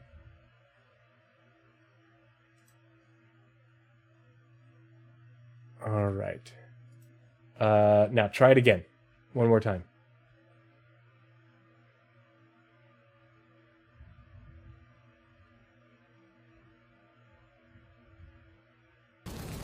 I love archaeology. I love the smell of archaeology in the evening. Nice. Okay, so I heard it. Did you guys hear it? Okay, cool. What I forgot to do is I forgot to change my sound output to my digital mixer, and that way it my headphones will monitor the mixer, but it outputs into the into OBS. Yeah, love Paul. Love watching his streams. That was probably one of the most entertaining streams. And I forget what they were doing. They're flying. Oh, what ship were they flying? I don't want to say. I don't think they were in a Redeemer because Paul hates that dang thing. But they were in a ship, and I think this is when the derelict outpost first came out, and they were looking for artifacts. And so they were orbiting around an outpost. And Hey It's Nick was in one of the turrets, and he's just strafing the outpost, trying to kill the NPCs. And he and Dargenator were in the we're in the ship and manning it. And I forget who was flying, but yeah, that's where that quote comes from. And I had to borrow that because it's just too hysterical. And Paul, Nick, and Darge are good friends. So looking forward to seeing. I know Paul's going to be at CitizenCon. I will be there. Nick is not going. Darge is not because he lives in Eastern Europe and it's super expensive. But yeah, glad that worked. Was it loud enough? Let's see. I've got it on 100% for you guys, 80% for me, because I've got my Stream Deck Plus. I can click, knob, twist, all that stuff. So anyway, Gurzel system. So we're just looking at Oso, which is over here. Here's Stanton, here's Pyro, here's Oso, and then to get to Gurzel, you would go through Hadrian. So however you want to get there, you could go Stanton to Pyro to Hadrian to Gurzel, or Stanton to Terra to Hadrian to Gurzel. Oh man, was that jump point to Hadrian from Pyro always there? I don't remember that being there. Interesting. Probably was. I'm probably just losing my mind. Anyway, let's read. That's what I need to do. We need to go into the Gurzel system. All right, Gurzel. Oh, look at this. Look at all this stellar debris. Interesting. All right, so jump points to Oya, Hadrian, Horus, and Ryla. Hadrian is a UEE system. Horus is, I don't remember if Oya is, Ryla is Xi'an. So interesting. All right, let's take a look at this. So The Gurzel system is a developing planetary system that consists of a K-type main sequence star and a vast protoplanetary disk. First discovered in 2539 by human explorer Dahunsel Kosoko. After he spent 3 weeks scanning the Hadrian system, it was discovered again in 2542 by Xi'an explorer Ne Se Ruath via a jump point from the Ryla system, a stronghold of the Xi'an military. The UEE government responded by incorporating the then Odara system into the Periline and changing its name to Gurzel, after an ancient human deity of war. Following the fall of the Mezers and dissolution of the Periline, Gurzel was placed under UEE control. The Senate debated placing the system under the protection of the Fair Chance Act, but ultimately decided against it. Today it is inhabited mainly by miners, salvagers, and scientists engaged in the long-term study of early planetary system development. Interesting that this one is not fair chanced, but Callus is, because Callus is a developing system as well, much like this, in that it is its planetary formation phase. So kind of wishy-washy on the part of the UEE. I look forward to some adults taking over the system. Adults? So not us. Got it. But yeah, so again, not subtle about the gameplay that you will find there. Inhabited mainly by miners, salvagers, and scientists. So let's read some more about the Gurzel Belt Alpha.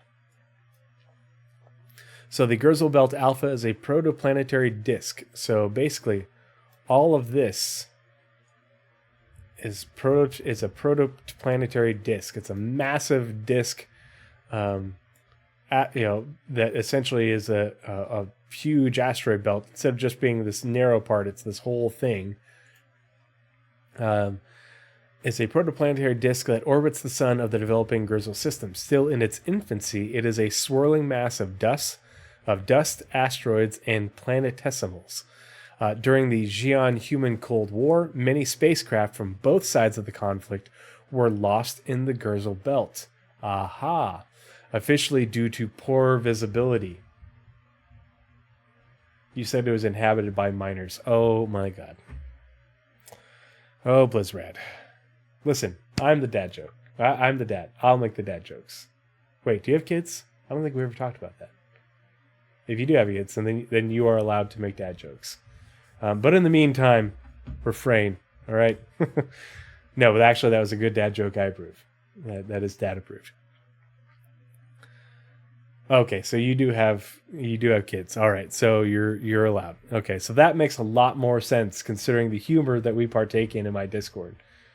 Yeah, that was it was. If you hang out in my Discord, if you're ever just chilling in there and partaking in the conversation, it's actually pretty active, considering its size. A lot of good conversation, a lot of knowledgeable Star Citizen gamers in there, but we also talk about all things sci-fi in a number of different channels. So if you're not in my Discord, I encourage you to check it out. Blizzrad, can you drop the link in chat for me if you don't mind? My tombstone will read awful person, loving father. Yeah. Yep. But yeah, so many spacecraft from both sides of the conflict were lost in the Gurzel Belt, hence the salvagers, officially due to poor visibility. So it's essentially like if you read the lore about the Kayla system, it's kind of like this, except for it's also shrouded in nebula. And so visibility would be horrible. Scanning ranges would be horrible. And so your risk of collision with things would be very high. And it would be very dangerous to navigate. So if you're mining in the Gurzel Belt, because you wouldn't be able to, you can mine here legally, but apparently you wouldn't be able to mine in the Callus system, because that's Fair Chance Act. But you'd be able to mine here, but navigation to do the mining as well as your scanning range is probably very limited. But because it's, basically the material needed to form planets, there's probably a lot to mine here. And it's probably fairly accessible versus, things that would be under the surface of a planet. Salvage company is under contract from the UE government. Aha. Okay, so more information there. So not only would you you could probably do freelance salvage there, but might not be legal. This is probably talking about the salvage contracts that we have now, where you can do illegal salvage, but if you get caught, gloves come off, fines, fees, violence. But you also would, in order to get those contracts, you've got to have rep with the UEE. Salvage companies under contract from the UEE government are engaged in long-term cleanup operations to remove wrecks and anti-ship mines. Aha. So if you have your Nautilus with your Nemo drones, you can go out there and recover those drones with or those mines with those specialized drones that were abandoned in the system after the territory was ceded to the UE under the terms of the 2789 Akari-Cray Treaty. So, good information about that system, about the gameplay going on in there. So not only is it mining, but mining that's probably challenging due to the environment and risky, but also potential for lawful and unlawful mining, as well as salvage and salvage contracts, and then researchers as well, who so you would probably be able to get more low-level research and exploration contracts to come in here and scan different areas, take samples within these disks. Again, navigation might be a bit dangerous, but this could be a good job for a Terrapin or something else with good scanning ability that really, especially navigating this belt, this protoplanetary disk, would probably be an amazing job for a Terrapin for going in and scanning different areas, because you're heavily armed, you're very maneuverable. If you bump into a few rocks here and there, you're probably going to survive it compared to maybe a 315P or what? That's the exploration one, right? Yeah. So something to think about gameplay wise. So yeah, that's the Gurzel system. No planets in there. But could be a very interesting system to visit, and probably some low-level sort of starter contracts in those professions. So let's close that. And now we're going to look at the Yaman system. Yaman. Okay, so, we need to go back and refresh. Such a pain in the butt that this isn't working. Well, isn't working appropriately. All right. And you call my jokes terrible. Actually, I didn't. That joke isn't mine initially. I think Darj made that joke. Does it have a different name?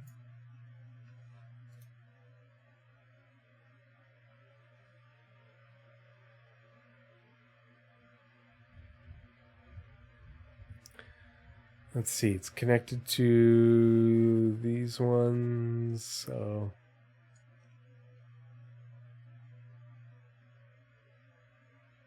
Oh, here we go. Down here. Aha. So formerly the Hadur system. So connected to Baker. And then 2 Xeon systems. It looks like, 3 Xeon systems. Gotcha. Okay. So let's go. Before we do that, we can close these. All right, so the Gurzel system is also a very small system. So in terms of navigating it, to do those mining contracts, salvaging contracts, exploration contracts, it's only 4 AU. So it's just a little bit smaller than Stanton's. So definitely a good starter system for getting your feet wet in those different jobs. The Yaman system is 15 AU according to SC Tools. So let's look at Gurzel in my... Yeah, Gurzel hasn't changed in size, still 4. And Yaman, or Yatman, however you say that, I don't know, is still 15, so unchanged. Cool. Alrighty. So let's enter the system. Oh, we have to search for it. Duh. Yeah. Let's see if that pulls it up. What if I do this?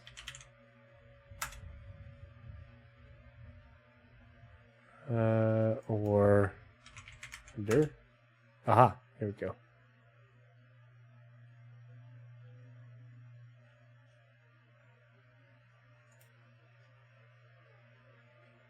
Whoop. Zoom out. Zoom out. Oh, it won't let me zoom out.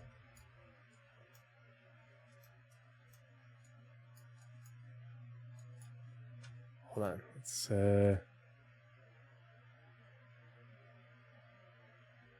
why is it? What if I do ya?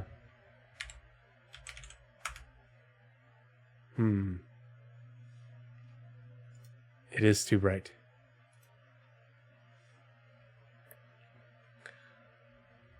I don't know if it's going to let me go into this one because I don't know how to make that little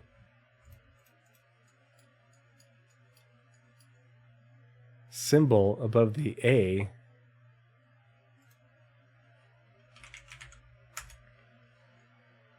Why isn't there a thing for the...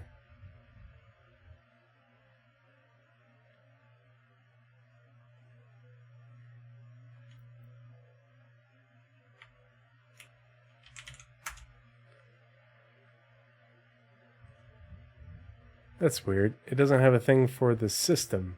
I can't... Okay, well, we'll just have to look at the image here. Okay. We're improvising. Adapt and overcome.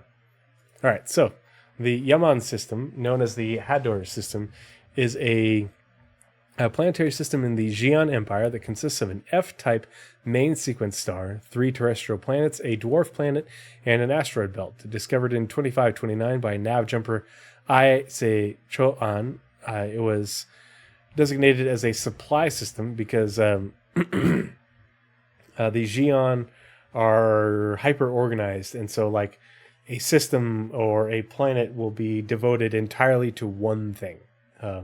Or the pursuit of one thing.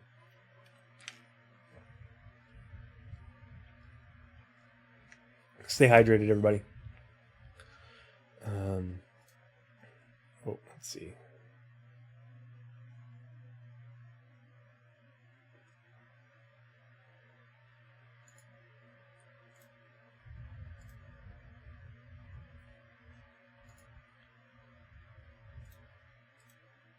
Fresh and coal.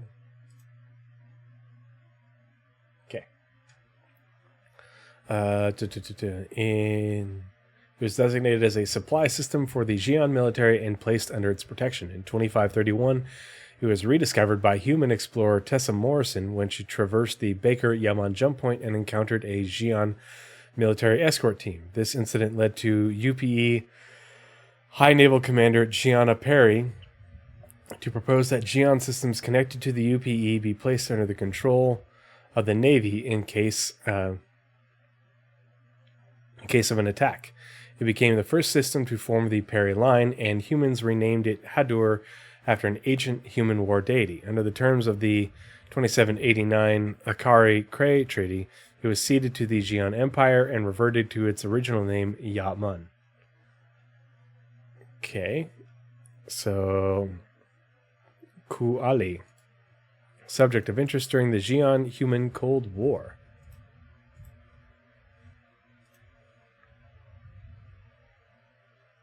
And there's Hadr 1. Okay. Man, I wish we could get into the system, but I can't type that. I wonder if maybe if I do that, copy paste. Can I? Aha! Bingo!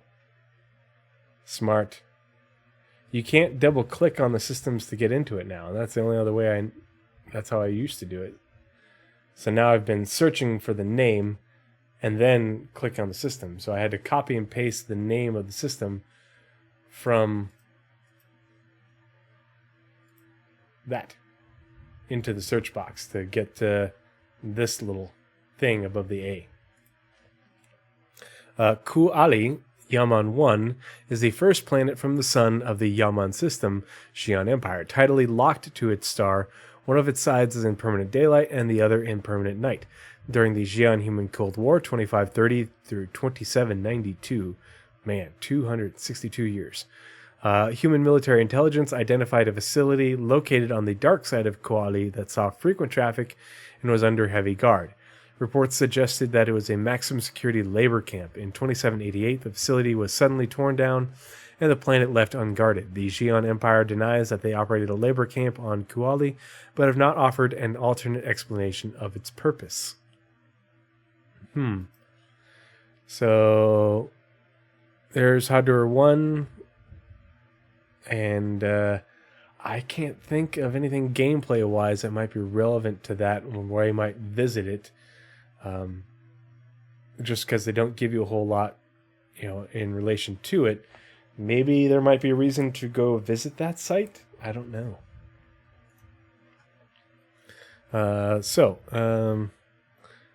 Not that Yethlul Yatho terraforming collaboration site. Interesting. Okay.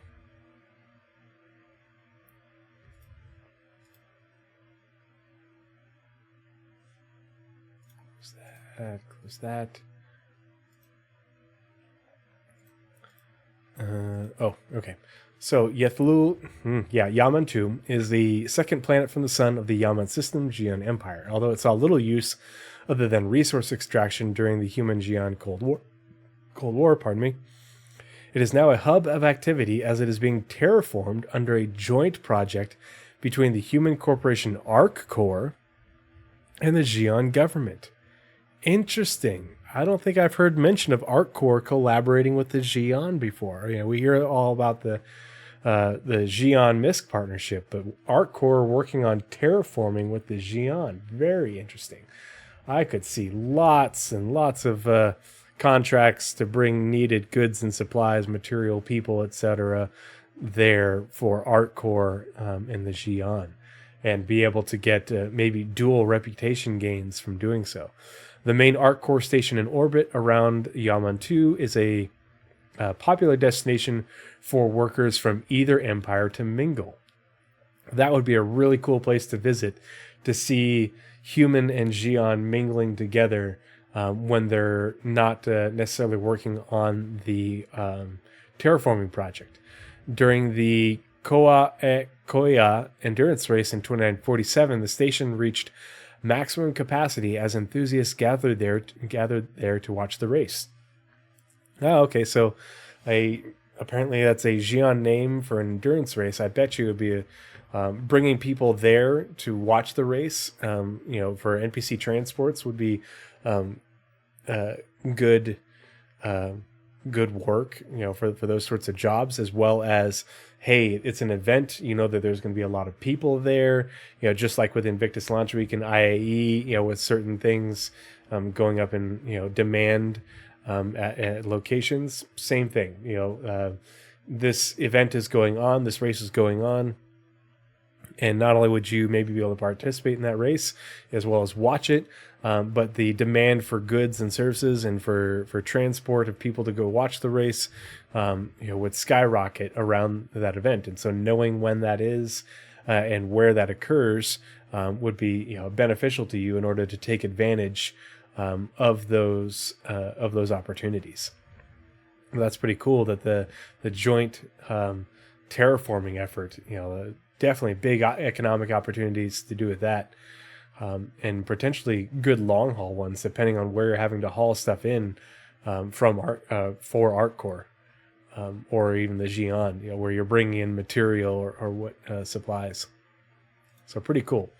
So Here it is. Here's Yaman 2, nestled right towards the inner edge of the green zone.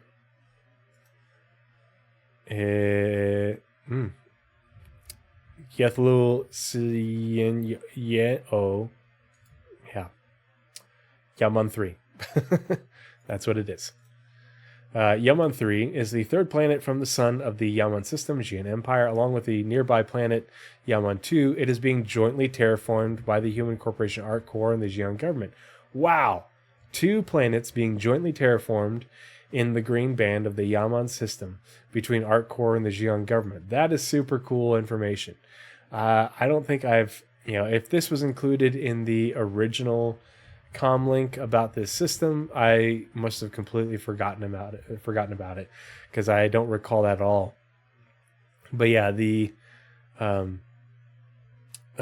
economic opportunities for supporting terraforming efforts have got to be substantial. This long-term collaboration is expected to benefit both sides as they share their technologies and methods with one another.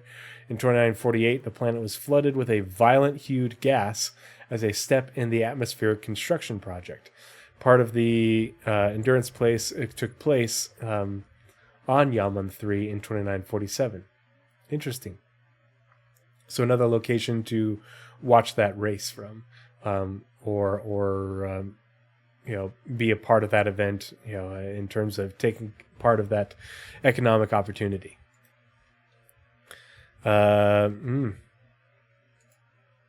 is this? Yep. Yaman Belt Alpha. Yaman Belt Alpha is an asteroid belt in the Yaman system, Xi'an Empire, used as a supplier of minerals for the Xi'an military. It was under heavy guard for the duration of the Xi'an Human Cold War. Human scouts on observation missions were sometimes captured and held as political hostages until they could be exchanged for Xi'an prisoners kept in the UAE. After the end of the Cold War, the belt was opened to commercial mining as one of the main resources of materials for the ongoing terraforming projects of Yaman 2 and 3. Okay, so lots of big-time mining operations in this belt to support those terraforming operations. So lots of work for miners, for refiners, people doing those sorts of jobs, especially if you have the right reputation with either Ark Core or whoever is giving out the mining contracts, or whoever has the rights to the different claims within the belt. So yeah, it could be some very good mining opportunities there, and especially in pretty decent, proximity to those terraforming projects and the stations supporting them. There we go. So here's the belt at the outer edge of the green zone. So very close proximity to those 2 planets. Or sorry, this planet and this planet. And there's a jump point right there. Very cool. Yamping. Oh, wow. The easiest thing to pronounce in Xi'an. Or maybe that's not Xi'an. Tech Zero says, sounds like a lot of work will be done there. Oh, yeah. That's the other thing. Is Did like, we just become best friends? Yep. hey, another sub. Mori Okiri. Good to see you this evening. Thanks for joining me. Subscribed at Tier 1 for 6 months in advance. Awesome. Thanks so much. Appreciate it. And yeah, all that sub revenue is going to go directly to stackup.org. So you guys are doing your part. If you haven't played Starship Troopers Extermination, go do your part. It's an amazing game. Tons of fun. I definitely want to play that this weekend. Maybe I can make some time for a co-op game night or game afternoon when the kid's napping. 07, Maury, good to see you. So Yamping is a dwarf planet in the Yaman system, Xi'an Empire, and is the last planet from its sun. Once home to several military outposts during the Xi'an Human Cold War, it is now orbited by stations dedicated to entertainment, such as gambling halls, bars, hotels, and other services. Xi'an and human workers from the terraforming projects often spend their time there. Very cool. That'd be fun to visit. Go do some gambling. socialize, meet with different NPCs. I'm sure you could get lots of different, lots of good information. Maybe if you buy NPCs, drinks, you can get them to give you information in order to know about upcoming demand specifics for those terraforming projects. Hey, we're going to be getting started on this phase, so the demand for this is going to go up, starting in 1 week or 3 standard Earth days or whatever. That's peak sci-fi and peak space gaming type stuff. Like Freelancer. Yeah, if you played Freelancer, you know what I'm talking about. But also the economic demand for those stations, for the supplies that they need, NPC transports, moving them from those stations back and forth from the where they're working on the terraforming projects to those entertainment stations. That's easy money right there. Doing your NPC taxi missions. Plus, it'd just be fun to visit and take a look at, see what they're all about. So that is way out here. And it's over here by another jump point. Actually, a jump point that's well below the ecliptic, though. So it's actually relatively far away. Oh, and that is a place for rest, relaxation, and vice. Smuggling. Got drugs? Yeah. This is where you bring your drugs. Drugs, booze, all sorts of other things that ne'er-do-wells might be transporting. Yeah, cool. So that is it for the Galactapedia update for June 2023. And I do have it on good authority from Jake himself Jake themselves? Gosh, I'm not sure how to do the pronoun right for that. Jake, acapella, Jake Bradley, Roadmap Jake, our good friend and community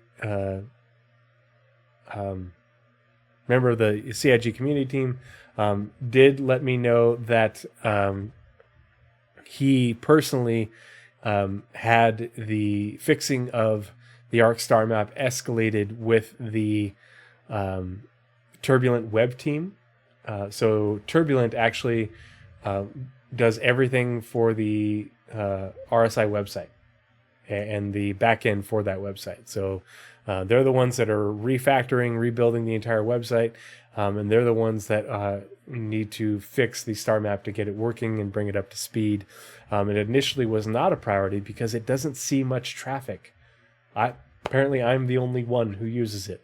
And so it wasn't a priority to fix, and enough people spoke up about it that Jake personally had it escalated to bring it higher up on the priority list to get it fixed. So,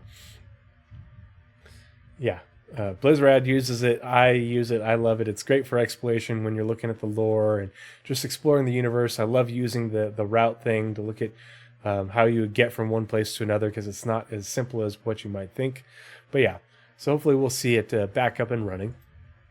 So we'll leave the RSI up. We'll leave the wiki up. We'll leave that up in the Galactapedia. Yeah, a lot of people use it. I think it's underutilized. I think it's not. A lot of people don't even realize that it's there. That it's not even that it's even a thing. So, like I said in the tweet and in the event in my Discord, because I have some time, and I don't have to go to bed just yet. But I got a couple questions from North End Trooper that I'm gonna go ahead and answer. And if you have any questions, if you're listening in chat about Star Citizen, Squadron 42, the game's development, that sort of stuff, or you ask me anything related to gaming, or appropriate personal stuff. I'm an open book for the most part. But let's take a look at those two questions, and we'll answer that. The first one from North End Trooper is, what is one thing that you are looking forward to CitizenCon? So I did get a VIP ticket on the very last wave. I had the ticket in my cart, and I was able to do the thing where I had the I was just, kept on repeating the I agree and confirm purchase, I agree, confirm purchase, and that managed to work for me. So in the future, if you're trying to buy something that is limited, whether it's a ship or CitizenCon VIP ticket, if you can get it in your cart during one of the waves, you can get to the very end of the transaction where you're just at the I agree phase, and basically you can be right there, and that's your best chance for getting that limited something that you're trying to buy. Yeah.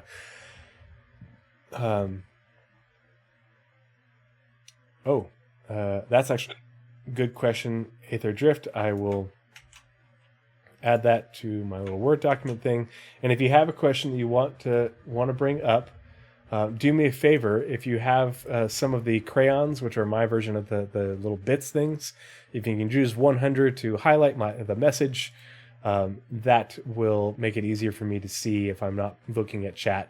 But yeah, so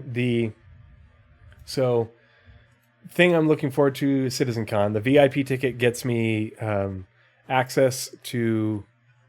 Here, we'll go back just in case anyone hasn't seen it. So CitizenCon 2953. So it gets me access to the VIP lounge. Don't know what that's going to mean, but probably we'll just have food and drinks. Hopefully that, is just for free. Maybe I have to buy it, but rather than having to go out and get food during the event, it would be nice to have it available. I don't really care about the swag bag, but it's hopefully we'll have some things. So I'm building. You can't see because of that. So back behind my right shoulder over here is a wall, and I have some surplus 81 millimeter mortar crates that I'm going to be working on putting together as a book / display shelves for my office area here. And so like I've got there are only 2,000 of these made, I think. But I've got the die-cast Connie model that goes on a display stand, so that'll be going up there. I've got a few other models, some patches. I've got swag from the 2018 CitizenCon that I was at. That'll go up there. Some pictures, all that sort of stuff. So those sorts of things. Another question from Aether Drift. I see it. Put it in there. Okay. So I'm interested in hanging out in the VIP lounge, just chilling with people, in between panels. So the main thing that I'm looking forward to is the after party. So the after party is at the Los Angeles studio, and basically you get to, meet and greet with the devs, and hang out in the studio and just, socialize, eat, drink, be merry. And I just think it'll be a lot of fun. The CIG devs and other employees that I've met have all been just amazing people. I just, I talked with quite a few of them. I've known a number, like Paul, there are a number of people who I knew before they were devs, before they were members of the CIG team. Who I've been friends with for years, who were fans and backers first, and then got hired. So I'm just looking forward to being a part of that, seeing the studio, and I'm not expecting any insider information, but just candid chats with those people about their processes and their backgrounds. My own little Star Citizen Live to meet these devs who because of their creative processes, I really admire, because I don't have that ability. I don't have any of those sort of creative talents. And so I just really admire those sorts of people. And I like to hear their thoughts, pick their brains, understand how they tick, how they think, and hear what they're excited about, whether it's something that they can reveal or not, hey, I know your team's working on this, what are your thoughts? What can you tell me? What are you excited about it? What's your favorite part of what you've been working on that we've already heard about? Asking those sorts of questions. So that's my most anticipated part that's confirmed, not confirmed, but it's a 2-day event. CitizenCon is usually like 4 to 6 hours in total, and now it's 2 days. And it's always been 1 day, and at best a half day, 4 to 6 hours. Not like a full day event thing. So what are they going to do with that second day? I think it's going to be Squadron. I think it's going to be Squadron related stuff. I think we're going to get a vertical slice, maybe even a playable demo mission, kind of like they do for other games prior to the release. Hey, we've got this, limited part that you can come in and play through. Squadron 42 panels, a info dump about Squadron, similarly to what they do for Star Citizen, but for things that we know about, but going into more depth. Yeah, I will, and that's something before CitizenCon. I will be taking questions, so join my Discord, because I'm going to make a Discord channel for it prior to leaving, so that way people can post their questions. I can pin them, I can make a list, bring it with me, and I will go through the ones that I think are appropriate and try and get them asked if I can. Yeah.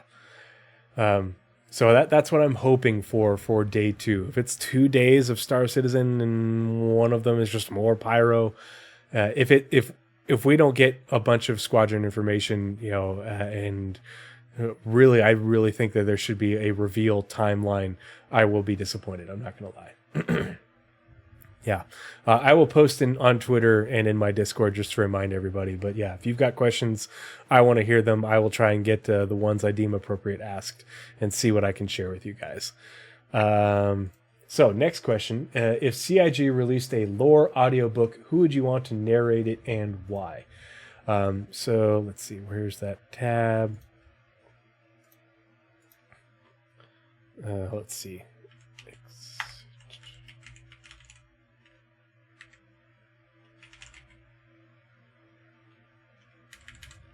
So my 2 favorite sci-fi book series that are audiobooks are Omega Force and Expeditionary Force. I know Expeditionary Force is much more popular than Omega Force, but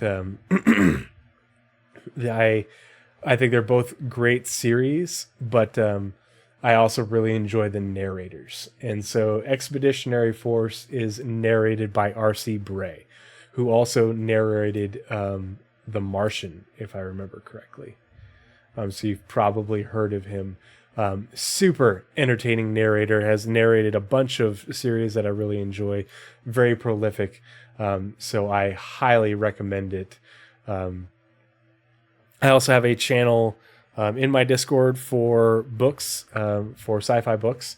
I haven't posted much in there. I really need to make time to just go through, copy paste all the audiobooks in my library, because there's a lot of really good series that I think a lot of people who watch my content would definitely enjoy. If you're a reader, or even if you don't read that much but you like listening to audiobooks, like I listen to audiobooks all the time. When I'm driving, when I'm traveling for work, I listen to audiobooks when I go for a run, when I mow the lawn. So, but the Expeditionary Force, narrated by R.C. Bray, I think R.C. Bray would be really entertaining. But at the same time, because he's entertaining, I think he could be kind of distracting because he's kind of animated. So I don't know if he would be great for a lore audiobook if it was sort of like Galactapedia type lore.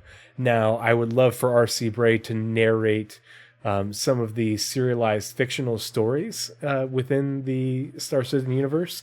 I think he'd be great for some of those. That would be very entertaining. There's a lot of those good serialized fiction. If you haven't read them, I highly recommend you check them out. Actually, I have... Let's see, where is it?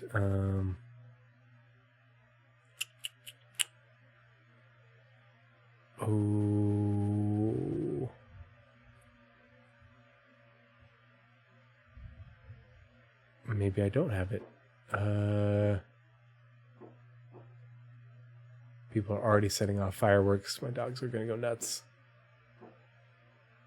Aha. There we go. So, Star Citizen eBooks official lore collection. So, this is not entirely up to date, but if you're looking for the Spectrum dispatches as well as the all the short stories, has a lot of the stuff is all in here. Here are the serialized stories right here, so you could download them on your Kindle or EPUB. So I'm going to put that link in chat if you're interested in reading those things. But these short stories are the things that I think would be really interesting to have read by R.C. Bray. Or my other favorite book series is Omega Force. And I actually like Omega Force more than Expeditionary Force.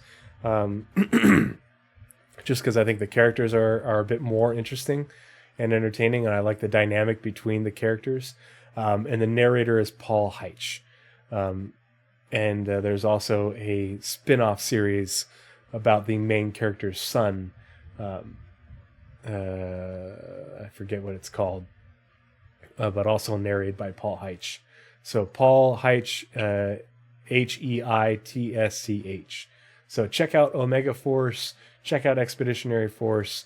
Those are really good narrators.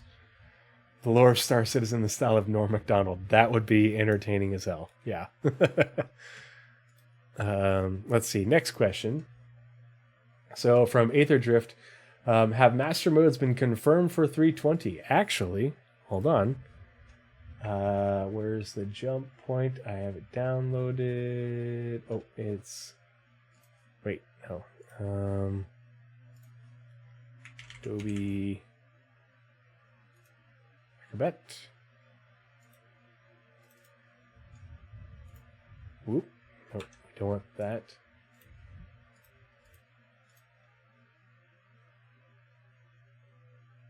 All right, so the June jump point actually talks about this. So there talks about the Arena Commander development. And so we'll go down here. Where was it?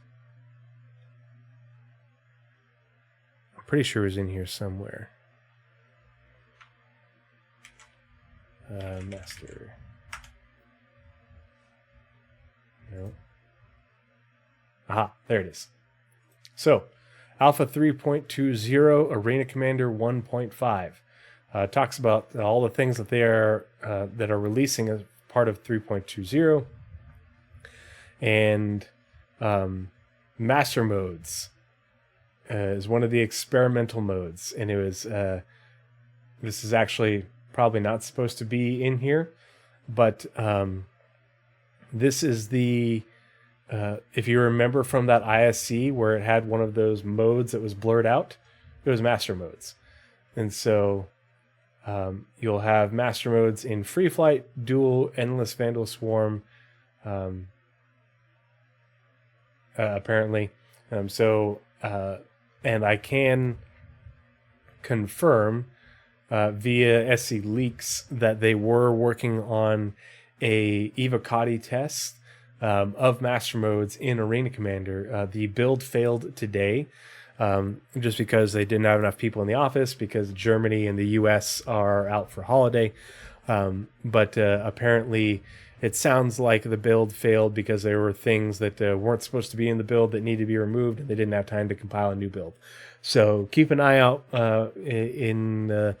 for the SC leaks. You can see all those leaks in my Discord. I have a channel for it. If you want to hear more about that build, we'll probably see it by the end of the week. And hear about the results of that. So, but yeah, that was in the June jump point.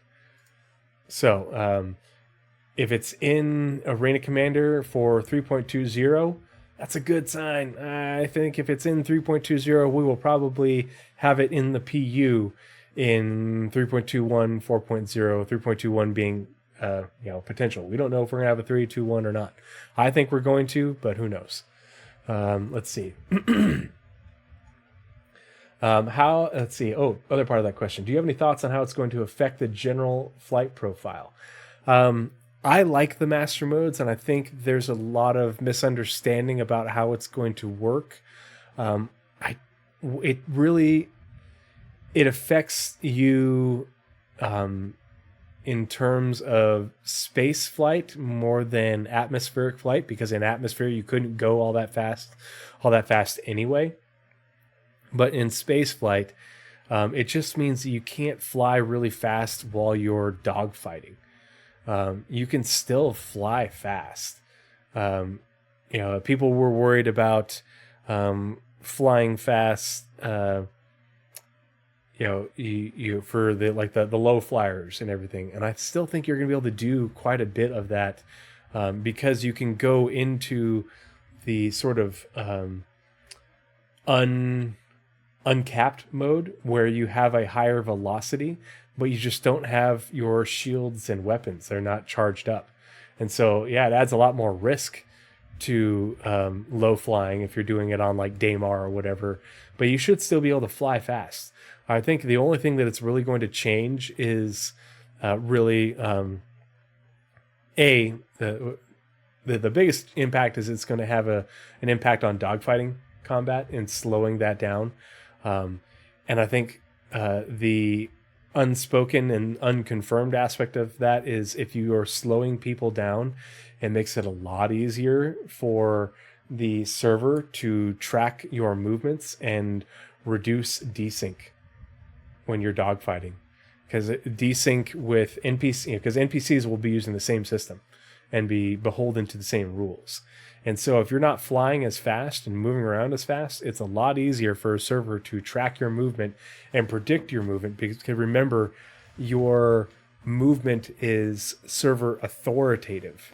And so if the server has a much narrower window of predicting where you're going to go and then authorizing that and relaying that information to someone else to see it. So it's a stealth nerf to desync, along with, server meshing will improve that performance. The actor client network rework, that is ongoing will help optimize that as well. But the changes to the flight model for that will also make it less cumbersome for the server to track your movements when you're flying around. So it'll be the desync will be less noticeable, or just should be a lot less apparent because you're not flying as fast. But then I think the other great thing about it is if it's going to give you so much more freedom of movement by being able to just, hey, I just want to go quantum in that direction, and I don't have to align to something. I just want to turn on my my drive and quantum in that direction and not have to align to something specifically. So you're going to have a lot more freedom of movement. And I think that's going to be really great for exploring the verse and moving around, and particularly for going to different places around the planets instead of being... Because if we don't have the new star map by then, God forbid. But even with the new star map, it might be... We might not have the full suite of tools for it yet. Just by being able to point and go, it should be make pardon me, hiccups.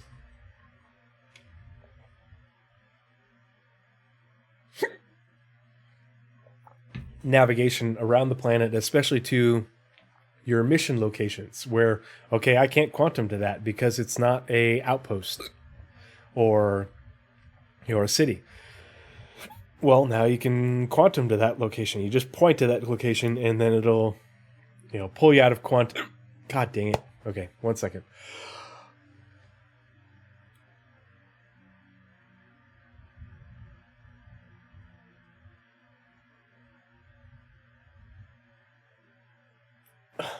Okay. Thank you. Sorry.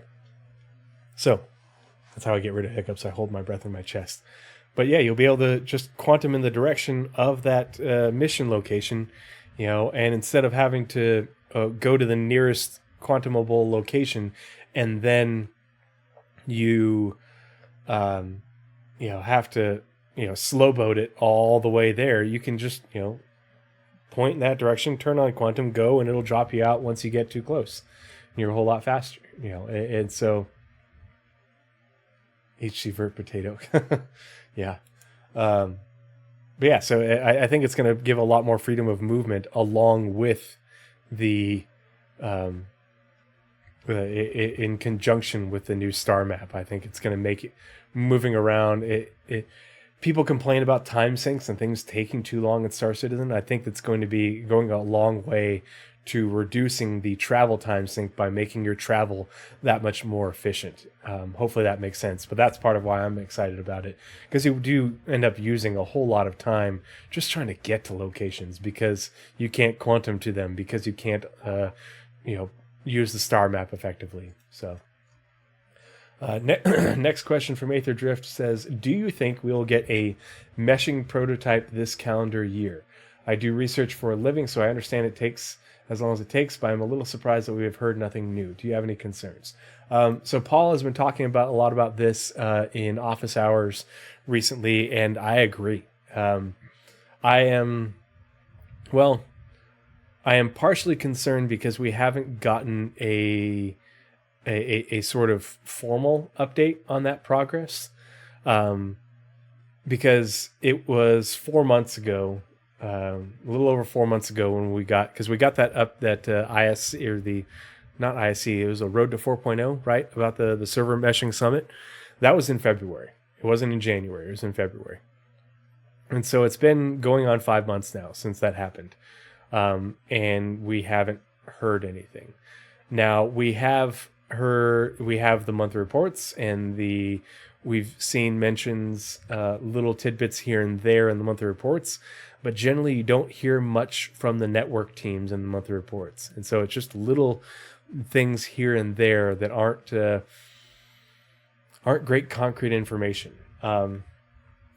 And the work that was mentioned about the Arena Commander feature team in the recent monthly report, talking about them updating Arena Commander to be compatible with server meshing, that is work that has already occurred in preparation for server meshing.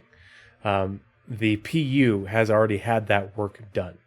That is, people don't realize this, but let's put it plainly. So part of the reason that PES was and is such a debacle is because PES wasn't the plan. iCache and the Super P cache were the plan. And when those failed about this time in 2021, CIG's network team and Systemic Services and Tools team really had to basically pivot and develop a new system, and they did it in a year. But that said, a lot of the work that had been done for the other aspects of the game, the other services, the other parts of the engine, and everything that hooks into those systems, had to be refactored to work for PES and the replication layer and the entity graph, after that work had already been done to work with Pcache and iCache.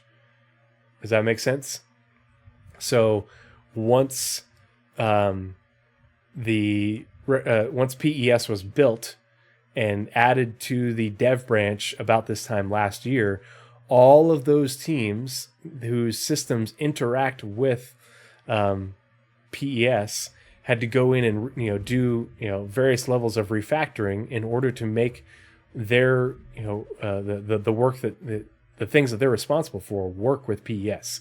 They had already done that work to make it work for iCache and Pcache. So they're having to redo that work. So far, the work to make systems compatible with server meshing has largely been done. They have told us about that work. They told us about that work in CitizenCon and Digital CitizenCon 2951. They've told us about that work in other server meshing panels and bits and pieces of information. So as long as the model for server meshing doesn't drastically change, and it really shouldn't, because it's server meshing has been done. The way they're doing it is more complex because of PES and the way that Star Citizen built the level of fidelity. But they shouldn't have to reinvent the wheel with server meshing in the way that they are building it to implement it. It is still a sizable task to get the game to work with server meshing, but a lot of the prerequisite work that caused 3.18 to be so delayed because of all those other teams getting their stuff to work with PES, a lot of that prerequisite work for those same teams for their stuff to work with server meshing has already been done. If you want to understand more about that and see some of those sources, Nazareth and I did a Spectrum Pulse on server meshing. Where is server meshing? December, January, so several months ago. And so we went out and we found those links, those video clips, because they have talked about that work a lot and in pretty decent detail. So I think that we're probably going to hear something over the summer about server meshing. I think it's just not a matter of if, but when. I would, I'm kind of, I'm a little uneasy that we haven't heard it by now, but at the same time, I wasn't expecting, it to happen fast. If we don't hear something before CitizenCon, I will be concerned. I do think that we're probably due to hear something as part of the sort of Star Citizen summer doldrums that we often have. Actually, I'm going to transition to the other screen really quick, and we'll continue the chat in that screen. And then if I need to bring something back up, I'll change it.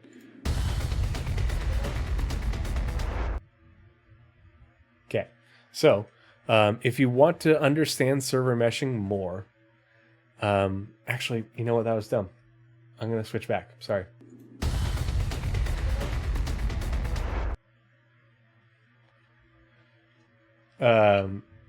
Let's see. Blizzard says they did say that Pyro can be implemented with just PES, but I don't think they could with iCache. Says to me, PES is far more advanced on the server meshing route than you would think. So they have said that they could do a loading screen and fake it in order to implement Pyro. They have said that before. They said that they didn't want to do that they didn't want to implement Pyro without server meshing, because it would just basically be them putting a loading screen in front of you while you logged out of the server that you're on and logged into a different server. It wouldn't be server meshing. And so that they could fake it, but they didn't want to fake it. What they did say, and what I think people are misinterpreting from that server meshing summit, is that they are separating. What they meant is that they're separating the task of transitioning they're separating the task of transitioning from one system to another, from transitioning from one server to another within the mesh. So they're making the transition from Stanton, from the server mesh node, where the jump point in Stanton to Pyro is, that transition to the server mesh node in the Stanton and the Pyro system. That transition is handled differently than the transition from one server mesh node in Stanton to another server mesh node. Does that make sense? They're separating those two tasks. So they're going to get that task of transitioning from one system to another done first. And so it's essentially they could do that so it would be server meshing. It wouldn't be faked, but then they could implement it that way. So that way one server is handling Pyro, one server is handling Stanton, instead of what they originally had planned, where they were going to have 4 servers in a mesh, four nodes in a mesh, 2 for Stanton, 2 for Pyro. Hopefully that makes sense. But that's the way that I understood it after seeing some clarification from dev posts and everything, but it didn't sound to me like they weren't going to do server meshing and Pyro, just that they were separating those two tasks, and making it so those transitions are handled differently. Let's see. Oh, so that's what I meant to do. So SC resources. So where is it? If you want to understand more about server meshing and you have some free time, go to this and pour through it. This is the Prezi for the unofficial roadmap to dynamic server meshing. And it's actually a website too. So we'll put that link in there as well. So there's the Prezi, there's the website. I've been following this religiously for like 4 or 5 years since I first, basically when it first came out, I found it shortly thereafter. And Unobtainium and the SC, and other people that help him or them have been updating this continuously since, like 2019 when we first thought we were going to get server meshing, if not before that. But this is all, people think that PES is one thing, server meshing is one thing, and that's all there is to it. No, this is all the work that had to happen before PES, before server meshing. None of this could happen without the years of work that has occurred prior to that. So when people are like, why is it taking so long? It's because there's so much more work that had to go on. It's so much more research and development that had to occur in order to find, just to find to develop the way to do this. So each one of these things you can click on, it'll give you the description. Whoops, sorry. It'll give you the description about it. You can go look at all the sources, YouTube videos, forum spectrum posts, roadmap, all sorts of stuff. It is for someone who does research for a living, and not that I don't conduct the research, or at least not very often, but I have to read clinical studies and trials all the time for my work. And so having sources for me is everything. That's why we do the Pathfinders podcast the way that we do, with a show notes that has all the citations and timestamps, this and that in it. So this is a great resource. Really, it's a lot of information. A lot of it is very much like if you're reading the monthly reports and you read the engine section, it's that level of confusing. But if you make your way through it, it does start to make a lot more sense. But it also does a good job of describing, this is PES. This is why PES was so difficult and required so much work. And this isn't even a full listing of all the services that are, I think CR said in one of the letters from the chairman that it required like 12 or 18 new services to be developed, whereas server meshing only requires 4. So new services, or at least thus far. That was last year. So, but all this prerequisite work had to happen in order to make these things possible. And all this has to happen in order to make dynamic server meshing possible. So we are well on our way there. We're in a good place. We could use more updated information. I think that we're going to get it sooner rather than later, but we'll just got to wait and see. And unfortunately, it's hard to wait. I don't like doing it any more than anyone else does. Let's see. Yeah. Oh, and so do you think we'll get a meshing prototype this calendar year? I do think that we will still see server meshing in Evocati this year. Because if they were able to get PES into the dev branch this time last year, and then get it out to Evocati after all of those teams had to do their refactoring, they were able to get it into Evo before the end of last year. If server meshing is less of a hurdle and requires less refactoring by those teams to make server meshing work with their stuff, I think it will be easier to get in a server meshing build into Evo this year compared to PES and 3.18 for last year. That's just based off of what we have heard in the past over the last year or two.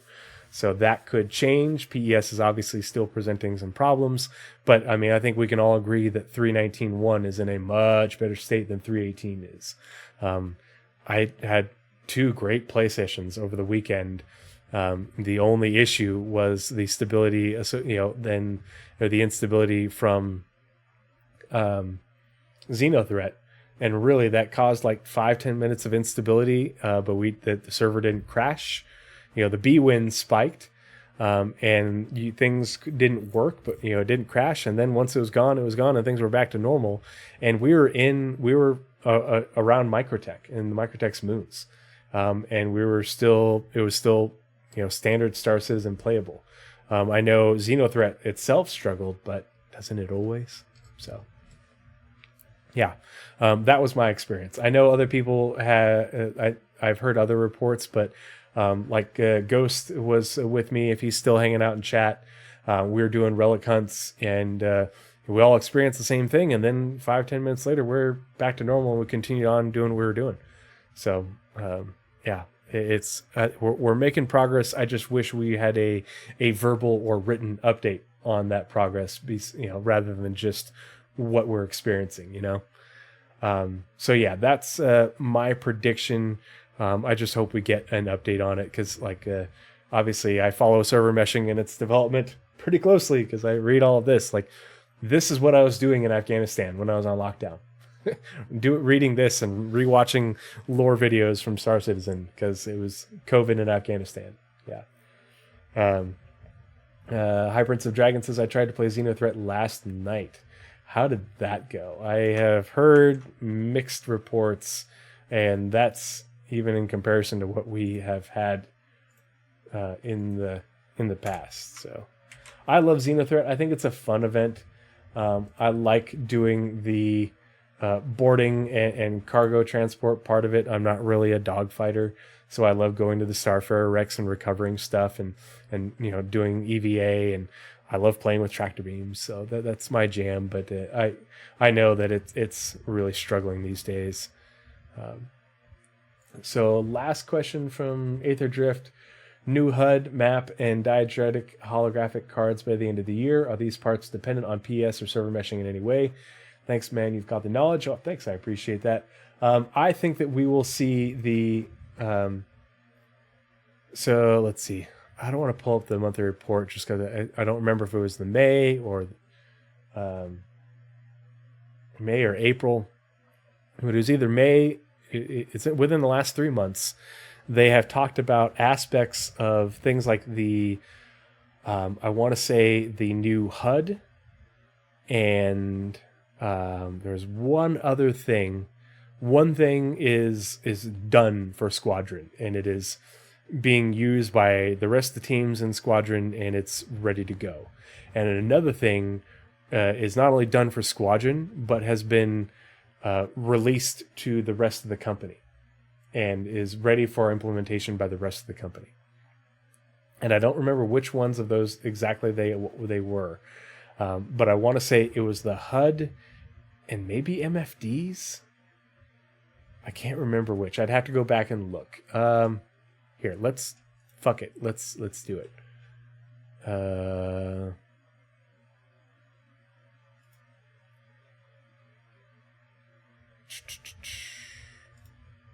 So probably just take me a second. So, or maybe a little bit longer in a second, but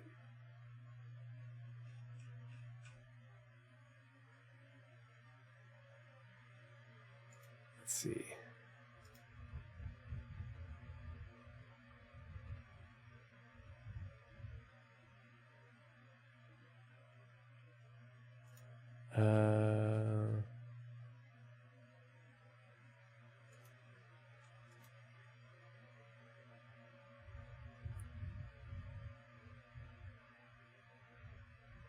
Other reports. There we go. May.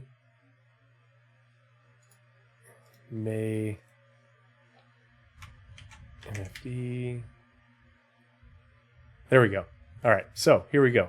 This is the Squadron 42 monthly report for May 2023. So not the June one, the previous one. So this is like 2 months ago.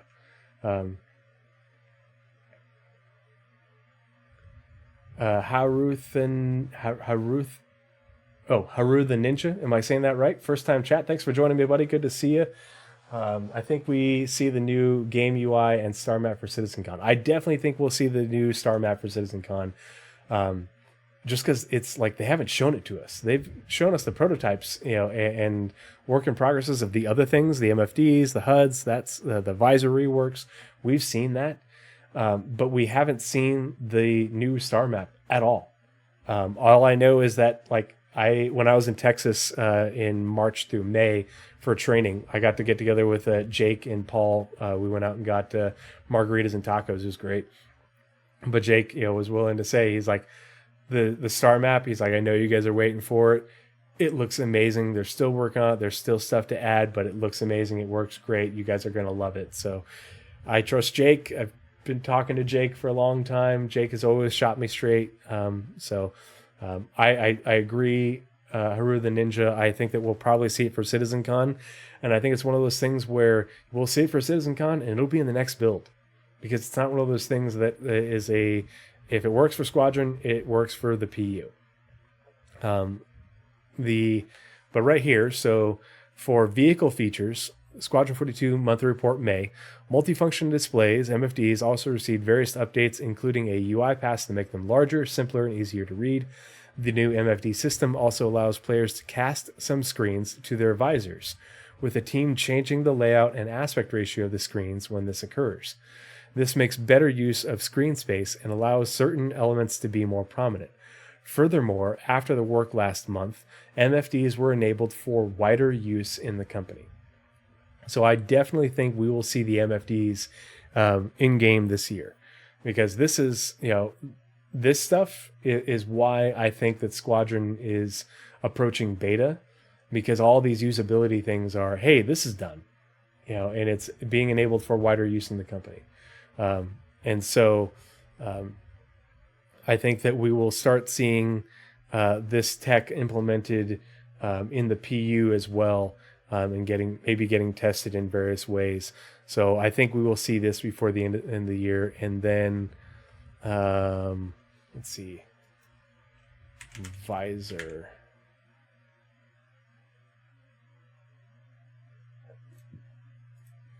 Let's see.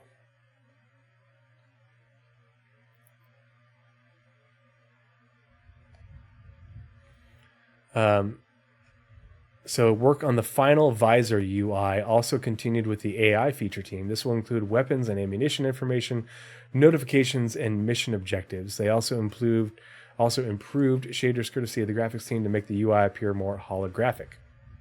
So it sounds like the visor UI is coming.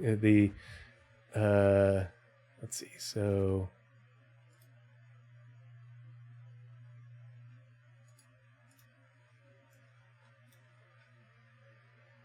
let's pull this up. Yeah, a bingo card or drinking game, a bingo card and or drinking game for CitizenCon is definitely needed. Visor. There we go. So the player interaction experience tier 2, visor, HUD, and helmet. Actually, here, let's look at all the player.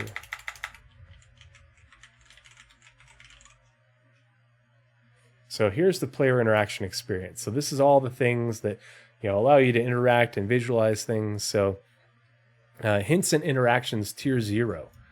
This is the stuff that we saw at CitizenCon last year with all the little pop-ups and the interactions. And we saw the first implementations of this with the tutorial, the new player experience in and around Ark Core Area 18. Visor, HUD, and helmet. So 6 teams, lots of work. I'm just looking at the progress tracker, not on Shiny Tracker right now. But obviously a lot of work has been going on for this, and this matches up very closely with what's going on in the monthly report. So I think before the end of the year, we'll see the new visor, HUD, and helmet for the player interaction experience. I think we'll also see greater implementation of the hints and interaction system with the, and then I also think there's a very good chance that we'll see at least a partial implementation of the new AR markers, which are the mission things you see while flying around, things that are on your HUD.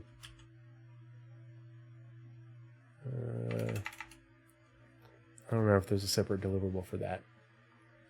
But based off of what we've been hearing about in the monthly reports, I think those deliverables are very far along on the squadron side, and could be implemented in the PU in pretty short order. Just because it's not like it's something that they have to refactor for squadron or for the PU. Yeah, if you remember, the holographic stuff that they showed off was pretty incredible.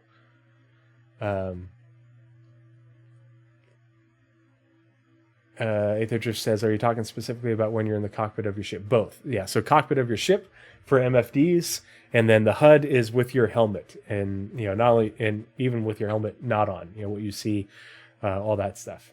Yeah, good. Thanks for answering that, Maury.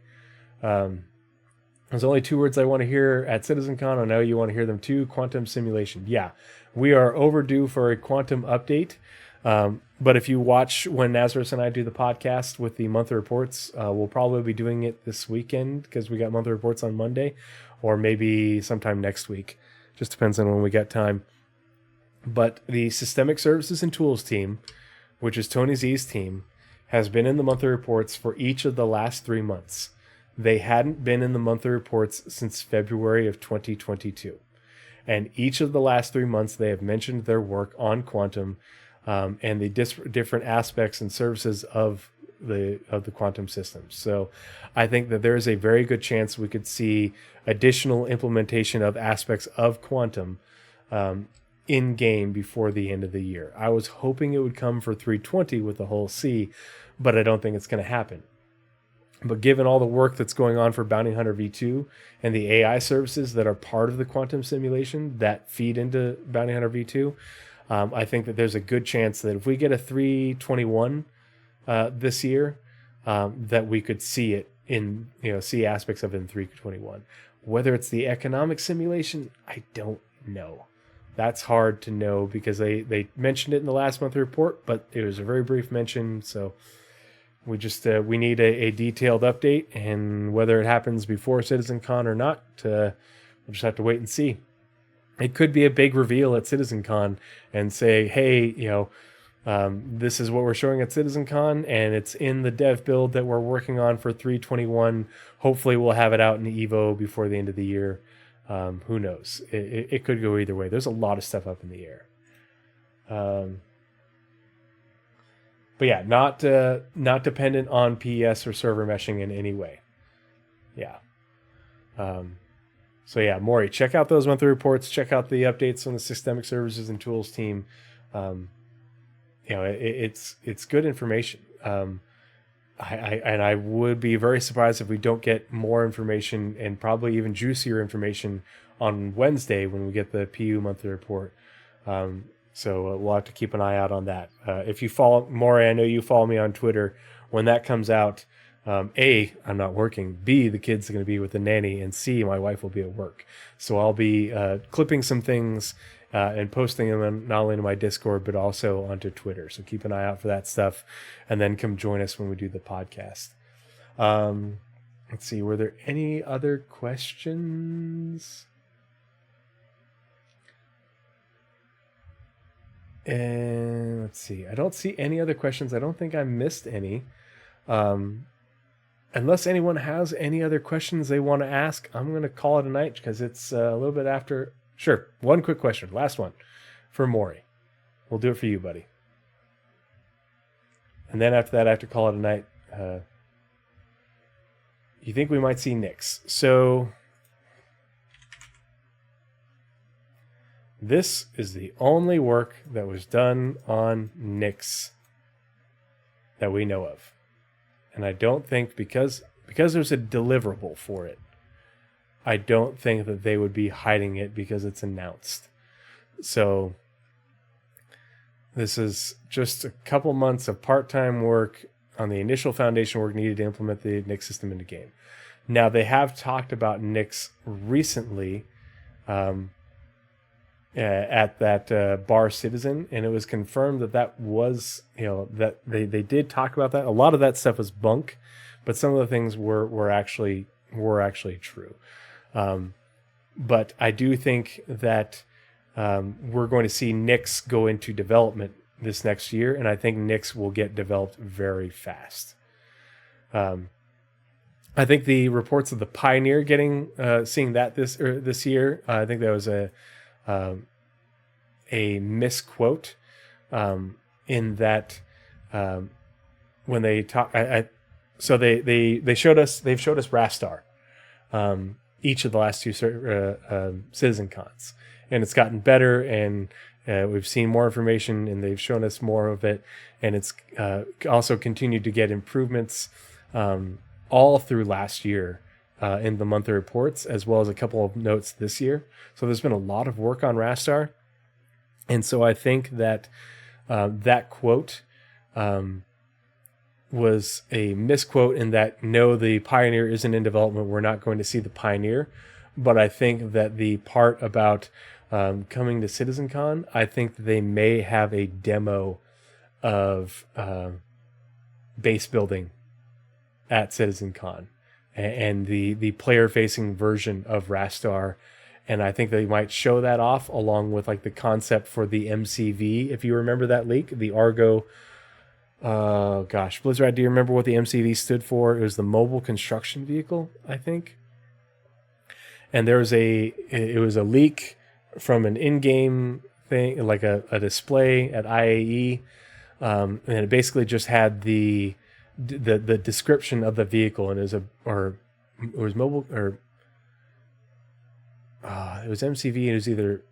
It was something to do with construction or manufacturing. I can't remember exactly what it said. I'd have to go looking for it. Actually, here, let's Google it real quick. Argo MCV.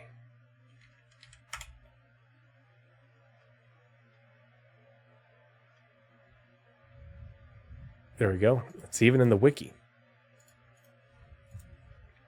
So, this is what was data mined. The Argo MCV is an upcoming ship from Argo Astronautics that was data mined from the original 3.18 Evocati PTU patch in October 2022. The information gathered is as follows. Argo MCV. The MCV is great if you're looking to start up a business, but I think it'd be a solid choice even if you were just looking to find a new hobby. Imagine having one of these in hangar and being able to take it out and tinker whenever you feel like it. Argo MCV is built to be a mobile factory, perfect for anyone who's trying to kick off their manufacturing empire. Nothing else is known as of this time. Oh, troll. So, manufacturing. We don't know what for sure MCV stands for, but mobile factory manufacturing, because they did say that when they had talked about the Pioneer, it wasn't just going to be 3D printing walls and putting modules together, but it was going to be a basically a mobile factory. So that that's what I think we might see at CitizenCon. Actually, if we go to the progress tracker and let's go to unannounced.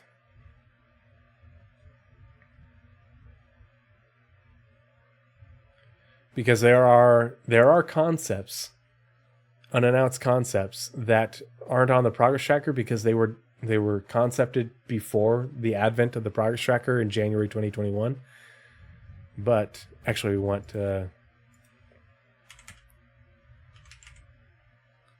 vehicle concept art, and we'll go down, and so we have two concepts in development right now. And these will probably get lengthened when vehicle concept art gets its updated schedule. But so Maybe one of these or this one back here are the Argo MCV. We don't know. There are 3 unannounced concepts that are just, but we also don't know if these have actually got into production or not since then. It's just the concept art phase, but I think that one of these could potentially be CitizenCon concepts, because usually they have a concept and a straight to flyable.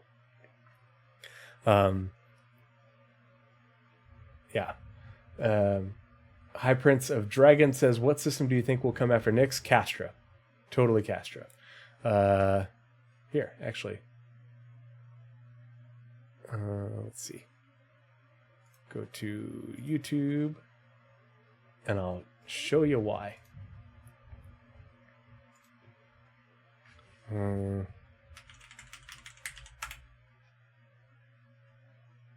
Here's the scanner anomaly I did. And I did this a while ago. Yeah, I did this. This is actually a year old because we recorded this one in June of last year. But this is the scanner anomaly, and I re-uploaded it because this is when I brought everything over from Nazos's channel. But I'll share this with you. But this is why I think Castra. So you can add that to your watch later and check that out. But I think Castra will be the next system after Nyx. Because it is connected to Pyro and Nyx with large jump points, amongst other things. So check that out. I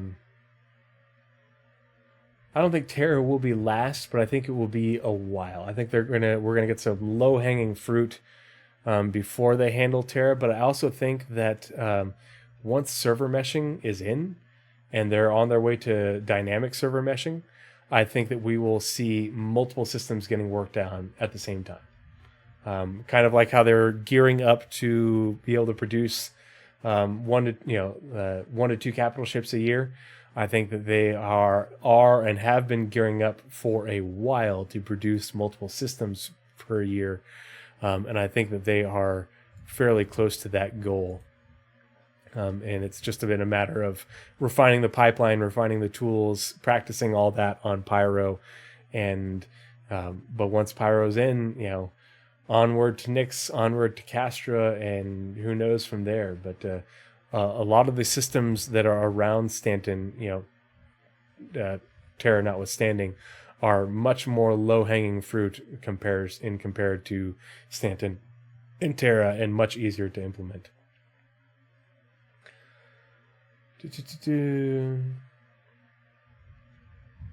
So yeah, okay. That was the last question. I gotta call it a night. I gotta wake up. Got family plans tomorrow for 4th of July, freedom, America, fireworks, cold beer, steak, all that. America, fuck yeah. So say we all. So let's actually, before you guys leave, because I am a bad streamer and I'm always forget to do this. Let's raid somebody. Let's see. Creator dashboard. Manage stream. Alrighty. So does anyone have a suggestion of who we should raid? I hope you don't have a big mistake. And yeah, I just want to say thank you to to all you guys for coming and hanging out. I really appreciate the being really active in chat. Lots of good questions, good discussion, good lore. So let's see, who's available on mine? Ooh, StackUp.org is streaming Assassin's Creed Odyssey. Marcus the Way is streaming Star Citizen. Yeah, everybody seems to be offline.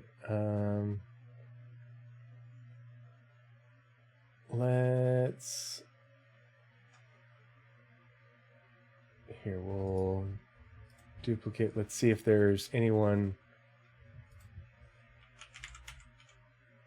streaming Star Citizen.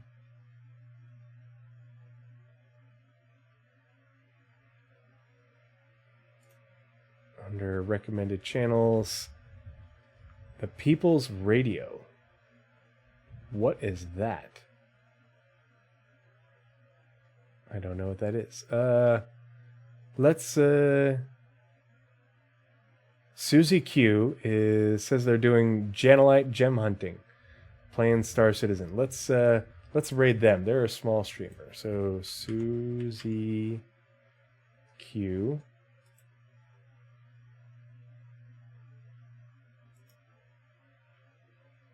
Oh, they've got a very interesting thing. All right, everybody. Raid.